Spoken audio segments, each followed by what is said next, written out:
اب ہم ایک نئے باب میں آ گئے ہیں۔ میرے بچپن کے بارے میں کچھ some thing about my childhood. خدا کے طریقے پراسرار ہیں۔ جب تک آپ کی نگاہیں آپ کے دماغ کے کنٹرول میں ہیں، آپ کی ذہانت اور عقل ہمیشہ اسباب کی تلاش میں بڑھتی رہتی ہے۔ مثلاً چیزیں کیسے تخلیق ہوئیں، یہ تقریباً تمام شعبوں میں درست ہے، خواہ وہ طب وغیرہ ہو۔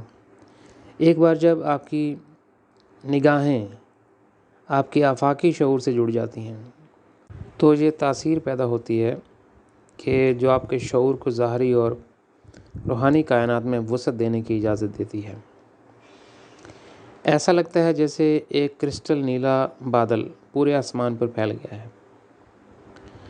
آسمان کی کوئی حد نہیں ہے، اور اس طرح آپ کا اپنا شعور بھی ہے جو ہر ایک کو ان کی روحانی راہ پر گامزن کرتا ہے۔ ایک بار جب آپ کی نظریں آپ کے ضمیر سے جڑ جاتی ہیں تو آپ اس کی پیروی کرتے ہیں، تو وہیں سے روحانی سفر ہوتا ہے۔ آپ روحانیت سے جڑ جاتے ہیں اور رفتہ رفتہ تجربہ کرتے ہیں کہ خدا نے اس تخلیق کو کیوں بنایا۔ روحانی پردہ آہستہ آہستہ ایک طرف کھسکتا ہے۔ یہ روحانی زندگی میں ان گنت تجربات اور مشاہدات کا آغاز ہے۔ میں اسے اس طرح بتاتا ہوں۔ اس وقت فرشتے بھی آپ کا استقبال کرتے ہیں۔ ان کی دنیا میں آپ ان کے بہت سے راز سیکھتے ہیں، کیونکہ وہ انتہائی ذہین مخلوق ہیں۔ ان کی رہنمائی میں آپ روحانی طور پر زیادہ سے زیادہ ترقی کرتے ہیں۔ جن علاقوں میں یہ ہوتا ہے ہم انہیں فردوس کے ترقی کے مراحل کہتے ہیں۔ وہ سفید روشنی کے جہانوں میں ہیں جنہیں سچائی کا راستہ بھی کہا جاتا ہے۔ لاتعداد تجربات کے ذریعے آپ سچائی کے جوہر کو سمجھنے لگتے ہیں۔ اپنی نشو میں آپ ترقی کے بہت سے مراحل سے گزرتے ہیں جن میں سچ نہیں بلکہ صرف اس کا اظہار ہی بدلتا ہے۔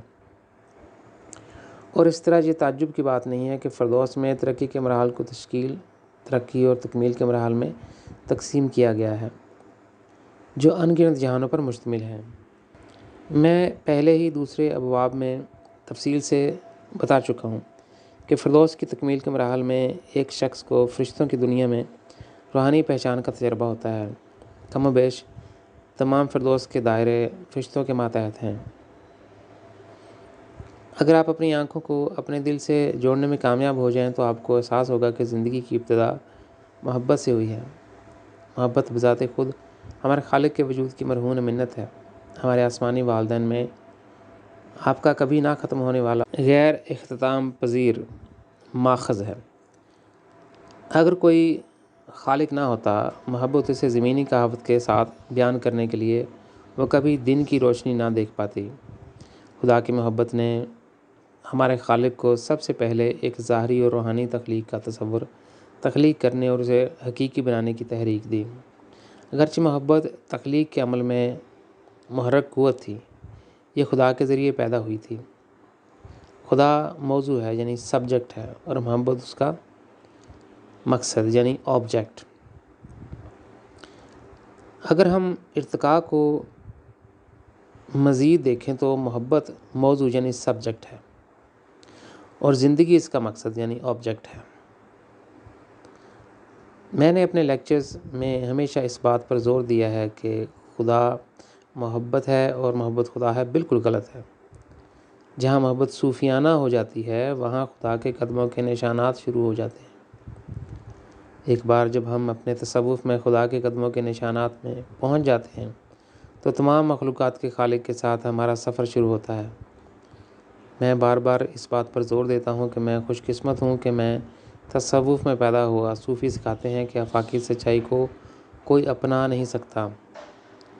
یہ آفاقی سچائی، یہ زندگی اور یہ محبت صرف ایک سے تعلق رکھتی ہے، اور وہ ہے ہمارا خالق، جسے ہم خدا کہتے ہیں۔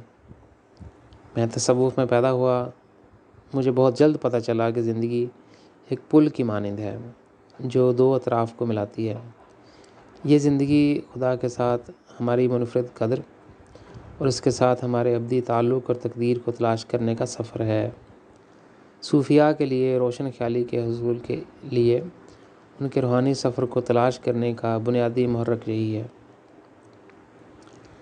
لیکن اس سے پہلے کہ ہم اپنے بچپن کے واقعے کی طرف بڑھیں، میں اس موضوع میں تھوڑا گہرائی سے جانا چاہوں گا۔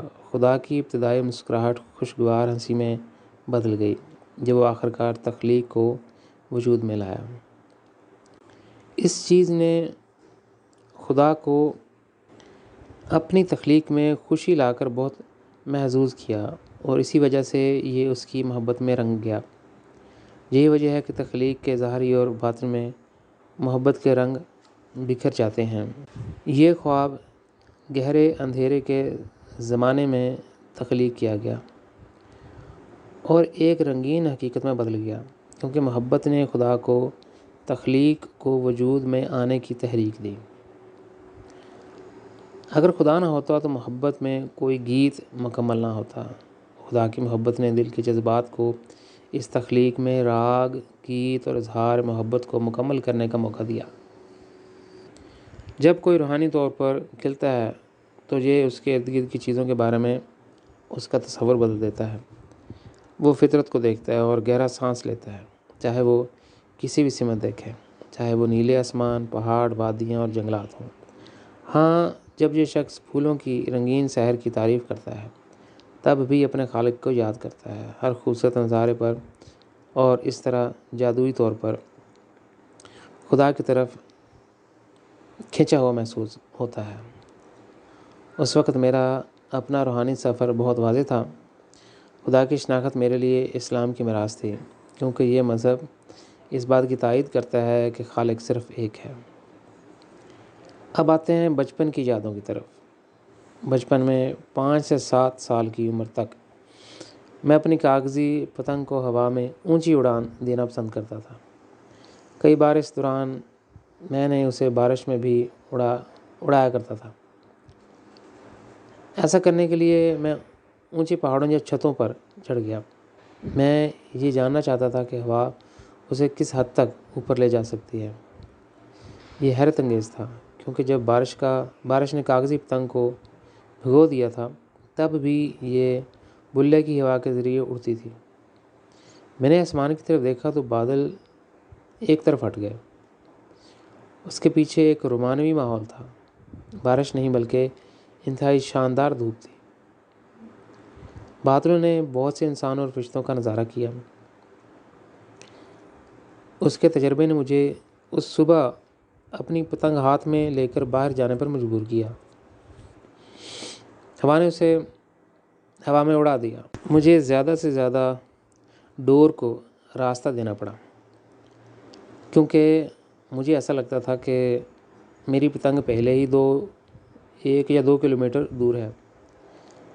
میں اس سے جو کچھ بنا سکتا تھا وہ صرف آسمان پر ایک چھوٹا سا نقطہ تھا۔ یہ یورپی ممالک کے برعکس بلے کی ہوا کی وجہ سے پاکستان میں ممکن ہے۔ اس دن ایک شخص لاہور آیا، وہ بھی ہمارے علاقے میں تھا۔ اس نے کیا کہا؟ ایک خاص لڑکے کو ڈھونڈ رہا ہے۔ تمام مختلف گلیوں سے لڑکوں کی بھیڑ آ گئی، کچھ کے ساتھ اس کے والدین بھی تھے۔ میری والدہ، جس کے اس وقت پہلے ہی 11 بچے تھے، ان تمام 10 بچوں کے ساتھ اس جگہ گئی جہاں بچوں اور والدین کا ایک بڑا ہجوم پہلے ہی اس شخص کے گرد جمع ہو چکا تھا۔ وہ ان سب بچوں کے درمیان ایک ایسے لڑکے کی تلاش میں تھا جو اس کی تفصیل کے مطابق خدا کی نظر میں سنہری لڑکا ہو۔ اس کی نگاہیں لڑکوں کے ان گنت سروں پر گھومتی رہیں۔ وہ ظاہر ہے کہ اس کو وہ چیز نہیں ملی جس کی اسے امید تھی۔ اس کی جانچتی نظریں آخرکار میرے بہن بھائیوں پر پڑیں، جن میں سے کوئی بھی اس کی توقعات سے میل نہیں کھاتا تھا۔ اس نے میری ماں کی طرف دیکھا اور پوچھا، یہ تمہارا دوسرا بچہ نہیں ہے؟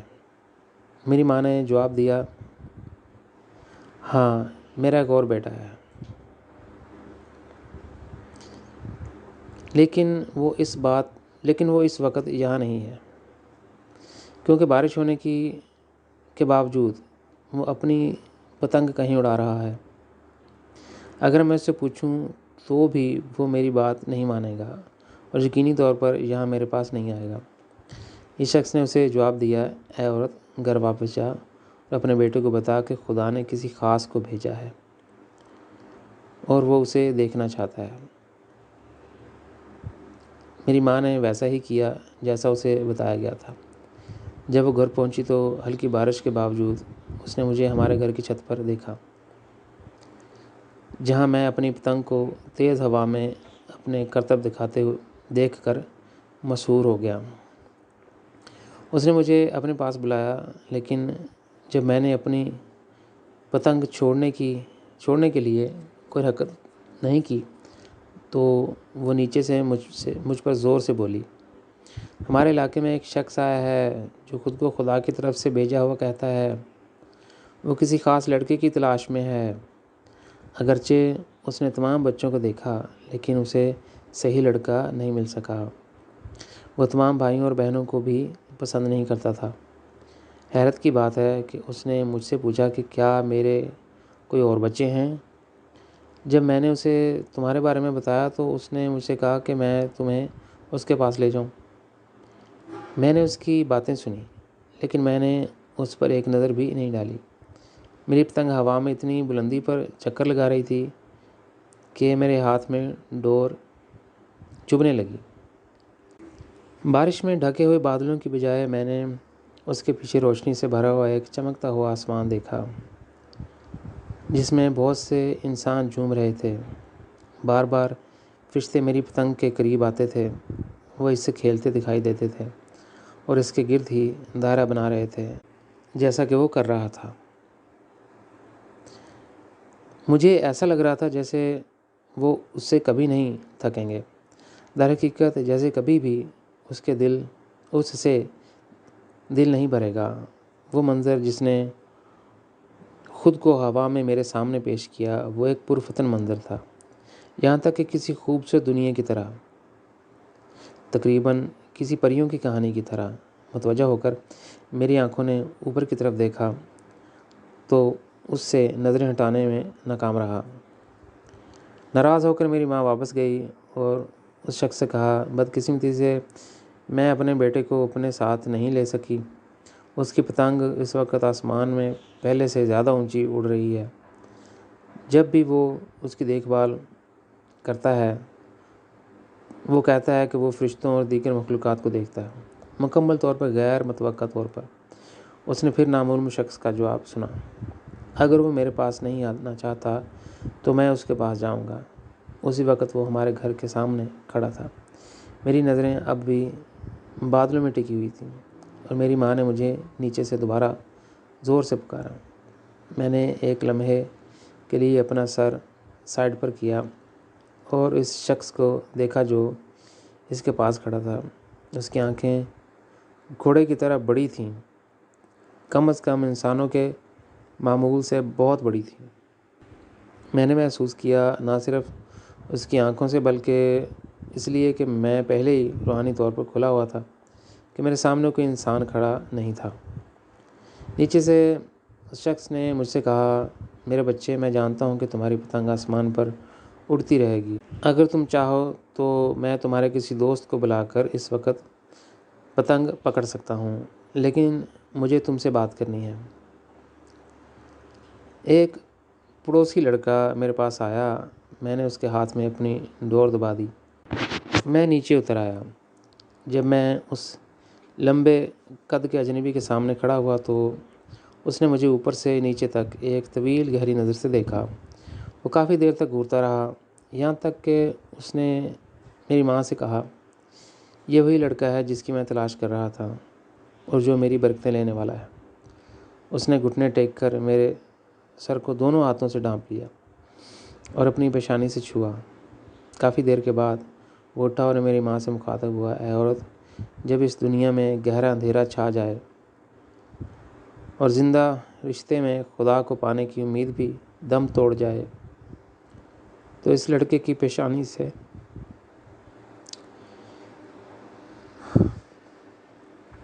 ایک سنہرا سورج طلوع ہوگا۔ اور روشنی پوری دنیا میں چمک اٹھے گی۔ یہ وہ وقت ہوگا جب زمین پر خدا کی بادشاہت کے بارے میں تمام پیشین گوئیاں پوری ہوں گی۔ اس کے بعد وہ میری طرف متوجہ ہوا اور دہرایا، تم وہ ہوگے جو انسانیت کے لیے نجات لاؤ گے۔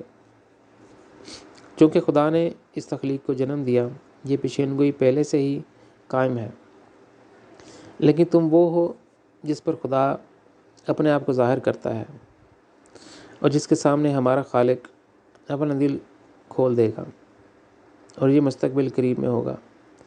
اس طرح انسانیت خدا کو جاننے کے لیے قریب ترین راستہ اختیار کر سکتی ہے۔ یہ سب تمہاری وجہ سے ہوگا۔ ایک بار پھر اس نے میری پیشانی کو بوسہ دیا، پھر وہ مڑا اور اگلے موڑ پر واپس چلا گیا جہاں بہت سے لوگ پہلے ہی جمع تھے۔ میری ماں اس کے پیچھے چل پڑی۔ وہاں پہنچ کر وہ اچانک غائب ہو گیا۔ یہ میرے لیے کوئی رجحان نہیں تھا۔ بعد میں نے اپنی ماں سے پوچھا، کیا تمہیں لگتا ہے کہ یہ انسان تھا؟ اس نے جواب دیا، ہاں، اور میرا خیال ہے کہ یہ کوئی صوفی ہو رہا ہوگا۔ میں نے اعتراض کیا، نہیں، خدا نے اسے جنتوں سے ہمارے پاس بھیجا ہے کہ ہمیں یہ خوشخبری سنائے۔ یہ میرے بچپن کا ایک واقعہ تھا۔ ایک اور واقعہ اس وقت ہوا جب میں اسکول جانے کی عمر میں پہنچا۔ میں ابھی چھوٹا لڑکا تھا۔ میں اسکول کے علاوہ ہر چیز میں دلچسپی رکھتا تھا۔ ہمارے علاقے میں ایک معروف صوفی رہتے تھے جن کے ہزاروں پیروکار تھے۔ ایک دن ان کی نظر مجھ پر پڑی۔ وہ میرے والد کے ذریعے میرے خاندان کو جانتا تھا اور اس نے ان سے کہا، مجھے اس لڑکے کی دیکھ بھال کرنے کی اجازت دیں۔ اس کے ساتھ ہی میرے دل نے اپنے اسکول کیریئر کو مکمل طور پر الوداع کہہ دیا۔ میں ہر روز صوفی کی طرف متوجہ ہوتا تھا۔ یہ وہ وقت تھا جب صوفی کے لیے بہت سارے روحانی مشاہدات کرنے کے قابل تھا جو اس نے مجھ سے شیئر کیے تھے۔ وہ بھی وہی تھا جس نے میرے ساتھ کشمیر کا سفر کیا اور مجھے دکھایا کہ عیسیٰ اپنی موت تک کہاں رہتا تھا۔ اس روحانی ماحول میں نے ناقابل یقین تعداد میں چیزوں کا تجربہ کیا۔ ایک دن میرے روحانی باپ نے مجھے اپنے پاس بلایا۔ جب میں اندر داخل ہوا تو میں نے چاہا کہ دوسرے بچوں کی طرح ان کو چائے پیش کروں، کیونکہ یہ نہ صرف ایک مناسب کام تھا بلکہ خصوصی تعریف اور احترام کا اظہار بھی تھا جو کہ ان کے ہزاروں پیروکار ان کو دکھانے کے لیے تیار تھے۔ تاہم اس نے مجھے ایسا نہ کرنے کو کہا۔ اس کے بجائے، جبکہ میں نے ماضی میں کئی بار مشاہدہ کیا تھا، اس نے مجھے چائے کا پیالہ دیا۔ اس دن میں نے اس سے پوچھا، آپ مجھے اپنی خدمت کرنے کی اجازت کیوں نہیں دیتے؟ ایک اور بار اس نے مجھ سے کہا، میں نے خدا کے بارے میں مزید سچائی جان لی، لیکن خدا کی بات سننے کی بجائے جب اس نے مجھے ہندوستان نہ چھوڑنے کا مشورہ دیا تو میں نے اپنے خاندان، بیوی اور رشتہ داروں کی بات مانی اور ان کے ساتھ پاکستان چلا گیا جو ہندوستان سے الگ ہو چکا تھا۔ اس دن خدا نے مجھے چھوڑ دیا۔ یہ تلخ تھا، لیکن اس نے مجھے غیر متوقع طور پر متاثر نہیں کیا، کیونکہ خدا نے مجھے یہ قدم اٹھانے سے خبردار کیا تھا۔ اگر تم اس مسلم ملک میں چلے جاتے ہو تو تمہیں اپنے تجربات کا اشتراک کرنے کی آزادی نہیں رہے گی، اور پھر میں اس کے علاوہ کچھ بھی ظاہر نہیں کروں گا۔ تم وہاں ہو، بالکل ایسا ہی ہوا۔ میں نے اسے کئی بار چھپکے سے اپنے مشاہدات اور تجربات کو کاغذ پر لکھتے اور فوراً بعد تہہ خانے کے کمرے میں دوسروں کی نظروں سے دور کرتے دیکھا۔ میں صرف وہی تھا جو اس کے بارے میں جانتا تھا۔ ایک بار مجھے اس کمرے میں داخل ہونے کی اجازت ملی اور میں ان کی تحرون کا پہاڑ دیکھ کر چونک گیا۔ میں نے نوعمری میں پاکستان چھوڑ دیا۔ وہ اپنی زندگی کے آخری وقت تک اپنا راز رکھنے میں کامیاب رہا، لیکن اس کے بعد یہ بات ان کے پیروکاروں سے پوشیدہ نہیں رہی۔ اس کی موت کے بعد لوگوں نے تہہ خانے کا تالا کھولا اور چھت تک پہنچنے والے کاغذات کے ڈھیر کے مواد کے بارے میں معلوم ہوا۔ اس کے پیروکاروں نے توبہ کی، اگر ہمیں اس کی زندگی میں معلوم ہوتا کہ اس نے خفیہ طور پر کیا لکھا ہے تو ہم اسے قتل کر دیتے۔ انہیں یہ نہ صرف یہ معلوم ہوا کہ اس نے نبی ہونے کا دعویٰ کیا، انہوں نے اپنے مشاہدات اور تجربات میں بہت سے ایسی چیزیں اور دریافت کیں جو قرآن میں نہیں ملتی، جن کی سزا موت ہونی چاہیے تھی۔ اس کی سابقہ تعریف خالی نفرت میں بدل گئی۔ انہوں نے اس کی روحانی میراث کو جلا دیا اور اسے مسلمانوں کے قبرستان میں دفن کرنے سے انکار کر دیا۔ یہ اس کے روحانی انکشافات کا المناک انجام تھا، جو اس کے ساتھیوں تک کبھی نہیں پہنچا۔ ایک اور واقعہ، دن کے وقت میری والدہ قرآن پڑھاتی تھی اور آدھی رات کو خدا سے دل کی گہرائیوں سے دعا کرتی تھی کہ اے خدا، میں ایک دن تجھے دیکھنا چاہتی ہوں۔ میں اس وقت 16 سال کا تھا، اور یہ وہ وقت تھا جب خدا نے مجھ سے کہا تھا، اپنا وطن، اپنا مذہب، اپنی ثقافت، اپنی روایت چھوڑ دو، میں تمہیں ایک نئی دنیا دوں گا۔ میں نے ایسا ہی کہا، میں نے ایسا ہی کیا، اور برسوں بعد اپنی ماں سے دوبارہ ملاقات کی۔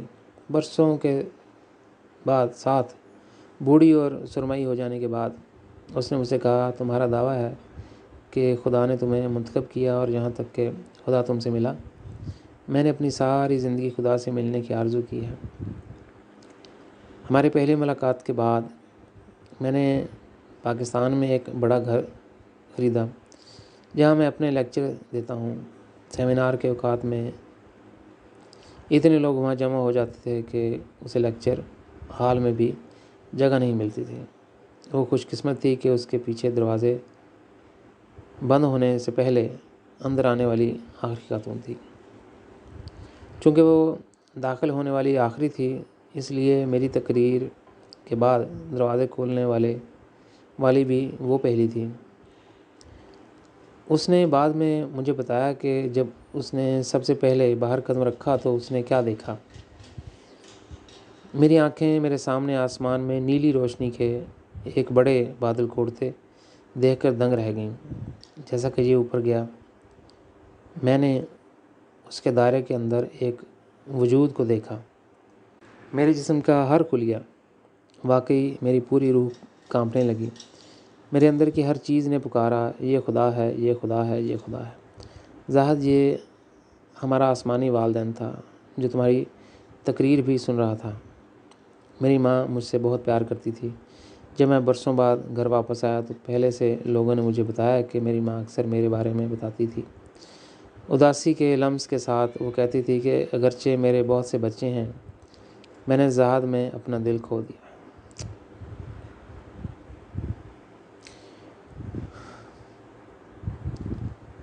اس میں میری محبت نے سکون اور خوشی پائی۔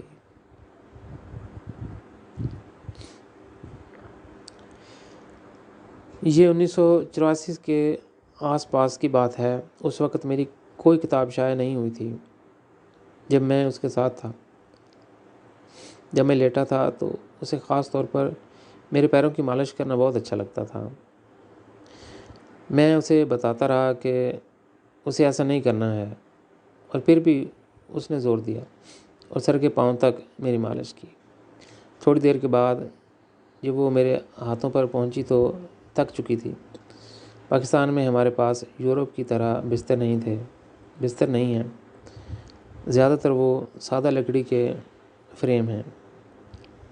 اس نے مجھے بتایا، نیند سے مغلوب ہو کر میں اپنے جسم کے ساتھ فرش پر دھنس گئی، تمہارے پیروں کی سطح پر سر رکھ کر۔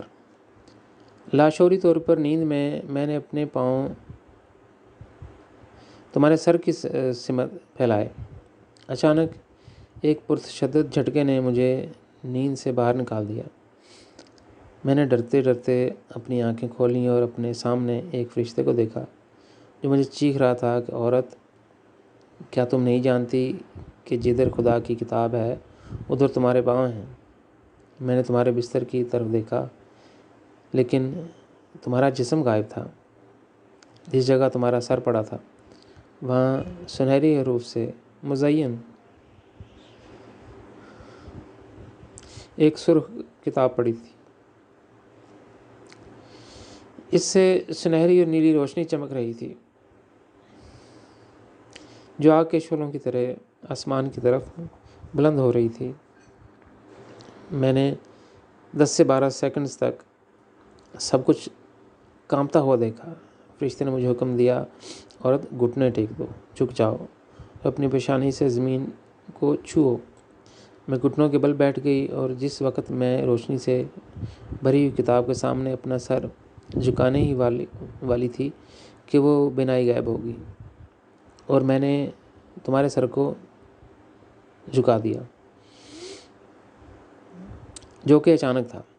اس جگہ میں خدا کا نور اور جو کچھ میں نے دیکھا تھا وہ اچانک غائب ہو گیا تھا۔ میں ابھی تک اپنے جسم کے ہر خلیے سے کانپ رہی تھی، اور پھر میں نے تمہیں اس کے بارے میں بتانے کے لیے جگایا۔ ایک اور رات اس نے دوبارہ خدا کی کرسٹل نیلی روشنی دیکھی۔ آدھی رات کا وقت تھا، اور وہ نماز پڑھنے اپنے کمرے میں جانے والی تھی۔ وہ جانتی تھی کہ میں عموماً اس وقت اگلے کمرے میں نماز پڑھتا تھا۔ اس نے مجھے بتایا، میں نے ایک بار پھر خدا کی کرسٹل نیلی گول روشنی دیکھی، لیکن یہ اس سے کہیں زیادہ بڑی اور زیادہ چمکدار لگ رہی تھی، جو میں نے پہلے کبھی نہیں دیکھی تھی۔ یہ ایک ناقابل یقین حد تک شدید سنہری روشنی سے گھرا ہوا تھا۔ اسے دیکھ کر میں خوف سے مارا گیا، جیسا کہ میری زندگی میں پہلے کبھی نہیں ہوا تھا۔ روشنی کے اندر سے میں نے آواز سنی، میں اس مخلوق کا خدا ہوں جس کے لیے تو نے ساری عمر آرزو کی۔ تم نے مجھے دیکھنے کی اتنی خواہش نہیں کی، اب تم کیوں گھبرا رہی ہو اور موت سے ڈر رہی ہو؟ میں پتے کی طرح ہل رہی تھی۔ ایک بار پھر خدا کی آواز میرے کان تک پہنچی، تم نے مجھ سے ملنے کے لیے 40 سال انتظار کیا ہے، لیکن تم نے اس دنیا کے ساتھ وہ محبت بانٹ دی ہے جو میری اکیلے کی ہے۔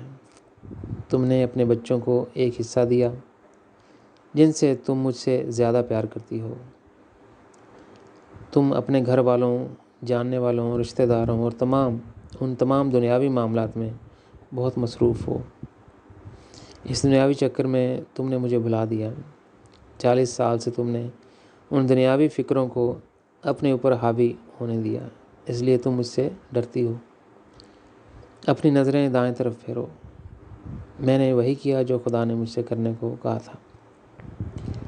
میں نے سر پھیرا تو دیوار نہیں تھی، اس کی بجائے میں نے تمہیں دعا کے درمیان میں دیکھا۔ خدا کا بہت سا نور تمہارے کندھوں پر بیٹھا تھا۔ فرشتے تمہارے گرد دائرے میں کھڑے تھے۔ خدا نے مجھ سے دوبارہ بات کی، کیا تم اسے دیکھتی ہو؟ وہ ہمیشہ کی زندگی اور زمین پر میرے لیے پہلی بنیاد رکھے گا۔ تمہارا بیٹا مجھ سے تعلق رکھنے والی محبت کو کبھی کسی اور کے ساتھ نہیں بانٹے گا۔ اس کی پہلی اور لازوال محبت صرف مجھ سے ہے، جیسا کہ اس کی آخری محبت ہے۔ میں وہ سچا ذریعہ ہوں جس سے مستقبل میں تمام محبتیں کھیلیں گی اور ہر تخلیق میں پروان چڑھیں گی۔ اس کے لیے یہ بنیاد رکھتا ہے، اور اسی بنیاد پر مستقبل کی یہ شاندار دنیا تعمیر ہوگی۔ تب انسانیت کو میری قدر کا پتہ چلے گا۔ اس کے ذریعے ایک نئی دنیا وجود میں آئے گی جس میں لوگ مجھ سے پہلی اور ہمیشہ کے لیے محبت کریں گے۔ واقعی ان کی پہلی اور آخری محبت وہ صرف مجھے دیں گے۔ خدا کا نور آسمان پر بلند ہوا، اور بہت سے مخلوقات اس کے گرد چکر لگا رہے تھیں۔ اس کشف اور خدا کے الفاظ نے مجھے اپنے دل کی گہرائی تک ہلا کر رکھ دیا۔ میں نے سوچا کہ میری آخری گھڑی آ گئی ہے۔ اپنے شدید خوف میں نے لائٹ آن کر دی، اور تمہارے بھائیوں اور بہنوں کے ساتھ اس وقت تک انتظار کرتی رہی جب تک تم دعا ختم نہ کر لو۔ خدا کا نور آسمان پر بلند ہوا، اور بہت سے مخلوقات اس کے ارد گرد چکر لگا رہی تھیں۔ اس کشف اور خدا کے الفاظ نے مجھے اپنے دل کی گہرائی تک ہلا کر رکھ دیا۔ میں نے سوچا کہ میری آخری گھڑی آ گئی ہے۔ اپنے شاید خوف میں نے لائٹ آن کر دی، اور تمہارے بھائیوں اور بہنوں کے ساتھ اس وقت تک انتظار کرتی رہی جب تک تم دعا ختم نہ کر لو۔ یہ واقعہ 1986 کا ہے، جب میرا باپ پہلے ہی ایک بوڑھا شخص تھا۔ وہ میرے قریب بیٹھ گیا اور میری ماں کو مجھے مساج دیتے ہوئے دیکھا۔ اس نے میرا ہاتھ پکڑ کر ایسا ہی کیا۔ میں نے پھر اپنے والد سے پوچھا، کیا آپ نے بھی ہاتھ دھوئے ہیں؟ اس نے بےتابی سے سر ہلایا اور جواب دیا، ہاں ہاں میں نے دھوئے ہیں۔ اس نے میرے ہاتھ کی پشت پر مالش کرنا شروع کی اور محسوس کیا کہ میں کس طرح نمایاں طور پر آرام دہ اور سو گیا تھا۔ بعد میں اس نے مجھ سے کہا، جب میں تمہارا ہاتھ چھونے ہی والا تھا میں نے اس میں سے کرسٹل نیلی روشنی نکلتی ہوئی دیکھی۔ اس کی چمکیلی روشنی نے مجھے نہایت اندھا کر دیا۔ اگلے ہی لمحے میں نے اپنے آپ کو فردوس میں دیکھا، ایک حیرت انگیز دنیا کے درمیان جہاں فرشتوں نے مجھ سے بات کی، یہ وقت ہے کہ تم قسم کھاؤ کہ تم اپنی باقی کی زندگی مکمل طور پر خدا کے لیے وقف کر دو گے۔ وعدہ کرو کہ تم اس کے مسیحا کی باتیں سنو گے اور اس کی پیروی کرو گے۔ ان الفاظ کے کچھ ہی دیر بعد یہ نظارہ بھی ختم ہو گیا۔ وہ ہر طرف کانپ رہا تھا کیونکہ اس نے اپنی پوری زندگی میں کبھی ایسا تجربہ نہیں کیا تھا۔ دراصل وہ مجھے فوراً جگانا چاہتا تھا، لیکن پھر اس نے اپنا ارادہ بدل لیا اور جب تک میں دوبارہ آنکھیں نہ کھولوں گا انتظار کرتا رہا۔ اس دوران میں نے بہت سفر کیا اور مختلف جگہوں پر اپنے عوامی لیکچر دیے۔ اس دن میں نے اپنے باپ سے کہا، میں چاہتا ہوں کہ تم میری ریلیوں میں میرا ساتھ دو، جیسا کہ میں نے تمہیں ہی پہلے ہی ذکر کیا ہے۔ اس کے جسم پر اس کی ادھیڑ عمر کے نشانات تھے۔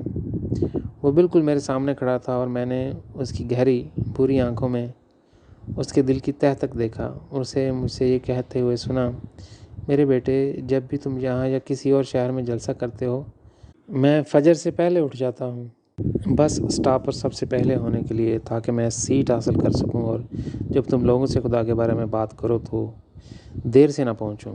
میں ہمیشہ سب سے پہلے 6 سے 8 گھنٹے پہلے اس جگہ پر پہنچتا ہوں۔ شاید تم نے مجھے اس بڑی بھیڑ میں نہیں دیکھا جو عام طور پر تمہیں گھیر لیتی ہے، لیکن میں تمہاری ہر تقریر میں حاضر رہا ہوں۔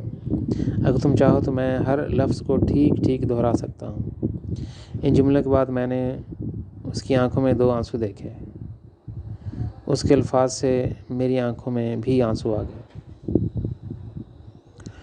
اور اس لیے میں نے اسے پیار سے اپنی باہوں میں کھینچ لیا، جیسا کہ ہم عام طور پر اپنے خاندان میں کرتے ہیں۔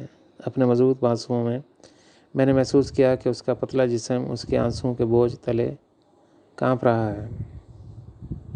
اور اگرچہ میری والدہ نے برسوں قرآن پڑھا، لیکن میری والدہ اپنی موت کے بعد ایک اعلیٰ ترین انسانی روحانی دنیا میں داخل ہوئی۔ میری والدہ نے اپنی موت کے بعد اپنا مقدر ایک مذہبی روحانی دنیا میں پایا، کیونکہ اس کی روحانی ترقی میرے والد سے کم تھی۔ تاہم ایک چیز اس کے بارے میں بہت حیرت انگیز تھی۔ زمین پر اس نے ان کی پیٹھ کے پیچھے دوسرے لوگوں کے بارے میں بات نہیں کی۔ جب وہ دوسروں کو تیسرے فریق کے بارے میں بات کرتے ہوئے سننا تو کہتا، ہم میں سے ہر ایک کے ایسے دن آتے ہیں جب ہم اتنے اچھے موڈ میں نہیں ہوتے۔ ہماری زندگی میں بہت سے اتار چڑھاؤ آتے ہیں۔ تنقید کرنے کے بجائے اس نے ہمیشہ دوسروں کے رویے کو درست ثابت کرنے کی کوشش کی اور انہیں اس بات کا کریڈٹ دیا کہ وہ اس طرح جان بوجھ کر کام نہیں کرتے تھے۔ اس نے دوسروں کی حفاظت کرنے اور انہیں صحیح روشنی میں ڈالنے کی کوشش کی۔ اس نے صرف ان کی غلطیوں کو نظر انداز کیا۔ ایک دن اس نے میری ماں سے یہاں تک کہا، تم بہت مذہبی عورت ہو اور پھر بھی میں تمہیں اکثر دوسرے لوگوں کو برا بھلا کہتے ہوئے دیکھتا ہوں۔ مجھے حیرت ہے کہ کیا تم واقعی دوسروں کی پیٹھ پیچھے ان کے بارے میں برا بھلا کہہ کوئی خدائی کام کر رہی ہو؟ اس کے الفاظ زیادہ تر اسے غصہ دلاتے تھے، لیکن موت کے بعد کی زندگی میں وہ میری ماں سے بھی بالا دنیا میں آیا اور یہ میں نے اپنی آنکھوں سے دیکھا ہے۔ میرے والد ایک غیر جانبدار درمیانی جہان میں ہیں جہاں زیادہ تر صوفی آتے ہیں۔ میری ماں نے اپنی جگہ نچلے جہان میں پائی۔ یہ 1000 سے زیادہ الفاظ کہہ رہا ہے۔ ایک چیز جو آپ اس دنیا کے ہر ملک میں دیکھ سکتے ہیں میں نے اسے اپنے آبائی ملک میں دیکھا بلکہ یورپ کے ہر دوسرے ملک میں بھی دیکھا۔ اگر دو لوگ ملتے ہیں اور وہ باتیں کرنے لگتے ہیں تو وہ عام طور پر تیسرے شخص کے بارے میں برا بھلا کہتے ہیں جو وہاں موجود نہیں ہوتا۔ اپنے آپ سے پوچھیں، کیا وہ ایک بہتر دنیا میں جا سکتے ہیں؟ اگر آپ اپنے ساتھ ایماندار ہیں تو آپ کی عقل آپ کو بتائے گی کہ ایسا نہیں ہوگا، کیونکہ کوئی بھی اعلیٰ غیر جانبدار روحانی دنیا یا فردوس کے دائرے میں داخل نہیں ہو سکتا جس میں صوفی اس نوعیت کے ساتھ داخل ہوتے ہیں۔ اگر آپ دوسرے لوگوں کے بارے میں چھپ کر بات کرتے ہیں، ان کے بارے میں توہین آمیز تبصرے کرتے ہیں یا بصورت دیگر توہین آمیز انداز میں بات کرتے ہیں تو آپ کو وہاں داخلہ نہیں دیا جائے گا۔ یہ وہاں کے قانون میں سے ایک ہے۔ اس کے بجائے آپ کو نچلے دائروں میں جلا وطن کر دیا گیا ہے۔ میں پہلے ہی اپنی ایک دوسری کتاب میں 12 انضمام کے نکات کے بارے میں تفصیل سے بات کر چکا ہوں، اس لیے میں یہاں مزید تفصیل میں نہیں جاؤں گا۔ اگر آپ کے پاس بری اقسام میں سے ایک بھی درج ہے تو آپ فردوس میں داخل نہیں ہوں گے، لیکن آپ کو پہلے ان پر نچلے جہانوں سے قابو پانا ہوگا، اور یہ روحانی زندگی میں ایک بہت بڑا چیلنج ہے۔ میرے بچپن کی بہت سی باتیں ہیں جن کے بارے میں وقتاً فوقتاً بات کرتا ہوں۔ 6-7 سال کی عمر میں بھی میری روحانی نشوونما ایسی ہوئی کہ میں فردوس کا سفر کر سکتا تھا۔ ہر حیرت انگیز جگہ میں جہاں میں اترا، میرا پہلا سوال یہ تھا، کیا تم نے کبھی خدا کو دیکھا ہے، یا کیا تم خدا سے ملے ہو؟ ان کے چہروں سے میں بتا سکتا تھا کہ وہ کتنے حیران تھے، بلکہ شرمندہ بھی تھے۔ میں نے فرشتوں سے بھی یہ سوالات پوچھے۔ میں جاننا چاہتا تھا کہ کیا کم از کم خدا کی طرف سے انہیں زیارت ہوئی ہے۔ وہ کم از کم کچھ جواب دینے کے بجائے خاموش ہو گئے۔ ان کی طرف سے جواب کے بغیر میں اٹھ گیا، لہٰذا میں نے ایک کے بعد ایک جہان میں ہمیشہ خدا کی تلاش کی۔ یہ سب میرے بچپن میں ہوا تھا۔ تقریباً ہر رات میں ایک اور پرفتن روحانی دنیا کا سفر کرتا تھا۔ جہاں بھی میرا راستہ مجھے لے گیا، میرا پہلا سوال یہ تھا، کیا تم ابھی تک خدا سے ملے ہو؟ اگرچہ یہ سب فردوس کے حیرت انگیز جہان تھے، لیکن وہاں موجود مخلوقات نے بے ساختہ میری طرف دیکھا۔ میری نشوونما کے آغاز میں ہی میرے اندر خدا کی آرزو جل چکی تھی۔ 10 سال کی عمر میں میں نے اپنے آپ سے عہد کیا، اگر میں کبھی خدا سے ملوں، چاہے اس میں ہمیشہ کے لیے ہی کیوں نہ ہو، میری کوئی شرط یا توقع نہیں ہوگی۔ میں نے خدا سے ملاقات کی اور یہ ایک شاندار لمحہ تھا جس کے بارے میں نے اپنی کتابوں میں لکھا ہے۔ خدا نے اپنا نور مجھ پر کھول دیا۔ اس راستے پر اتنے سال پیچھے رہنے کے بعد میں بوڑھا ہو گیا۔ سچ میں آپ کو یہ بھی نہیں بتا سکتا کہ میں خدا سے کتنی بار ملا ہوں، لیکن پہلے دن سے خدا نے میری پیشانی اور میری آنکھوں پر بوسہ دیا۔ اس کی نیلی روشنی میری آنکھوں سے چمک رہی ہے۔ اس کے بعد نصف صدی گزر چکی ہے اور ابھی تک کچھ نہیں بدلا۔ جب میں جنگل میں سیر کرنے کے لیے جاتا ہوں یا کسی پرسکون جگہ پر بیٹھ کر کتابیں لکھتا ہوں تو مجھے خدا کا نور نظر آتا ہے۔ یہ سب میرے ساتھ ہزاروں بار ہوا ہے۔ میں نے کئی بار اپنی آنکھوں سے نیلی روشنی کو نکلتے دیکھا۔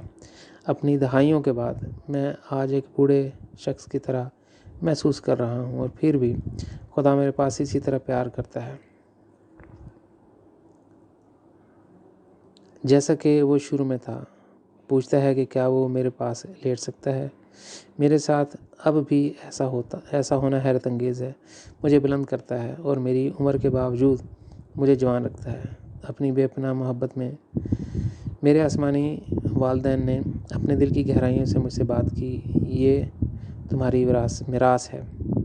بہت سے لوگ مستقبل میں نبی بنیں گے اور میرے ان کے خالق کے سامنے آئیں گے۔ ہر روز نئے لوگ میری محبت سے اپنا سفر شروع کریں گے اور اس چھوٹے سے سیارے کو اپنی محبت کے سمندر میں ایک نئی روشنی میں غرق کریں گے۔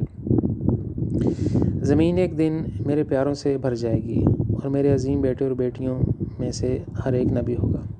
وہ میری قدر کو ان سے پہلے کسی سے بھی زیادہ گہرائی سے جانیں گے۔ میں اپنا چہرہ نہیں چھپاؤں گا، لیکن ہمیشہ ان کے لیے حاضر رہوں گا۔ لیکن آج زمین پر لوگوں کے دلوں میں میرے لیے کوئی جگہ نہیں ہے، اور یقیناً میری منشا کے لیے نہیں۔ وہ مجھ تک اپنا سفر نہیں کرنا چاہتے، پھر بھی تمہاری وجہ سے مستقبل کی دنیا انبیاء سے بھری ہوئی ہوگی، اور میرے بیٹوں اور بیٹیوں سے بھری ہوگی۔ ان کا میرے ساتھ اتنا گہرا تعلق ہوگا، اور وہ وصیت دیں گے کہ ان کے ہر روحانی تجربے کی چمکتی ہوئی رپورٹ پیش کی جائے گی، جو تاریخ میں ان سے پہلے کسی بھی نبی سے بہتر ہوگی۔ ایک دوسرے کو وہ توجہ سے سنیں گے، اور ہر ایک کو رپورٹ کرنا ہے۔ وہ بیٹے اور بیٹیاں ہوں گے جن پر میں سب کچھ اظہار کروں گا۔ میں وقتاً فوقتاً اپنے بچپن کی کتاب کو اپنے ساتھیوں کے لیے دوبارہ کھولتا رہوں گا، اور خدا کے ساتھ اپنی زندگی کی رپورٹنگ کروں گا۔ یہ بھی سیریز کی بہت سی جلدوں میں ملیں گے۔ میں نے اپنا دل خدا میں کھو دیا۔ کیا یہ کہانی آپ کے دل کو چھو سکتی ہے؟ کیا وہ سمندر بن گیا جس کی موجیں محبت سے اپنے خالق کو گلے لگانا چاہتی تھیں؟ کیا اس کہانی سے شاید آپ کی طرف سے چند مخلص آنسو نکالے؟ پھر یہ 2 آنسو آپ کے لیے خود کو روحانی طور پر کھولنے کی کلید ہوں گے۔ میں ہمیشہ کہتا ہوں کہ آپ کے پاس صرف ایک دل ہے، لیکن اس دل میں ابدی زندگی کے پراسرار ہزارہا رازوں کو دریافت کرنے کے لیے لاکھوں کھڑکیاں کھلی ہوئی ہیں۔ اس طرح آپ خدا کی طرف اپنے سفر کا آغاز کریں گے، جہاں آپ کو اس کے بارے میں اور اس کے ساتھ ان گنت تجربات اور مشاہدات حاصل ہوں گے۔ اب ہم اس کتاب کے آخری باب میں پہنچ گئے ہیں، اور اس کے بعد وضاحتی موضوع بھی درج ہوں گے۔ اس باب کا نام ہے فرشتوں کے بالواسطہ قوانین انسانی تخلیق کے لیے کوئی رحم نہیں جانتے۔ The indirect laws of the angels know no mercy for human creation۔ جیسا کہ عنوان کہتا ہے، اگر ہم روحانی دنیا میں فرشتوں کے بالواسطہ تسلط میں آ جائیں تو ان کے قوانین کے مطابق ہمارا فیصلہ کیا جائے تو کوئی معافی ہمارا انتظار نہیں کرے گی۔ تاہم اگر کوئی اسے خدا کی عمودی جنتوں تک آ پہنچتا ہے تو خدا کی محبت وہاں اس کے قوانین سے بالاتر ہے، اس سے پہلے کہ کوئی اعلیٰ تخلیقات میں داخل ہو سکے۔ سب سے پہلے یہ ضروری ہے کہ نچلے فرشتے کی تخلیق کے بالواسطہ قوانین پر فتح حاصل کی جائے، پھر کسی کے پروں کو کھولنا ممکن ہے۔ ان سے ہی فرشتوں کے بالواسطہ تسلط سے بچ سکتے ہیں، لیکن بہت کم لوگ ایسا کرنے میں کامیاب ہوئے ہیں۔ میں روحانی دنیا میں کئی بار محمد سے ملا ہوں جب اس نے سنا کہ میں اپنی کتابوں میں ایک اضافی باب کو نچلی مخلوقات کے بالواسطہ قوانین کے لیے وقف کرنے جا رہا ہوں، تو اس نے مجھ سے کہا کہ میں زمین پر موجود لوگوں کو بتاؤں کہ آج تک دنیا کی تاریخ کے تمام انبیاء روحانی طور پر فرشتوں کے قوانین کے تابع ہیں، جب تک ان میں سے ہر ایک اپنی غلطیوں کی تلافی کی قیمت ادا نہیں کرتا۔ اس کے لیے سچائی کے سخت قوانین سے چھٹکارا حاصل کرنا ممکن نہیں، لیکن یہ بالکل وہی ہے جس کی ضرورت ہے تاکہ کوئی عمودی طور پر اعلیٰ تخلیقات کے دائروں میں جا سکے۔ میں اس کتابی سلسلے کی جلد 3 میں ادنیٰ اور اعلیٰ تخلیقات کی تفصیل دے چکا ہوں۔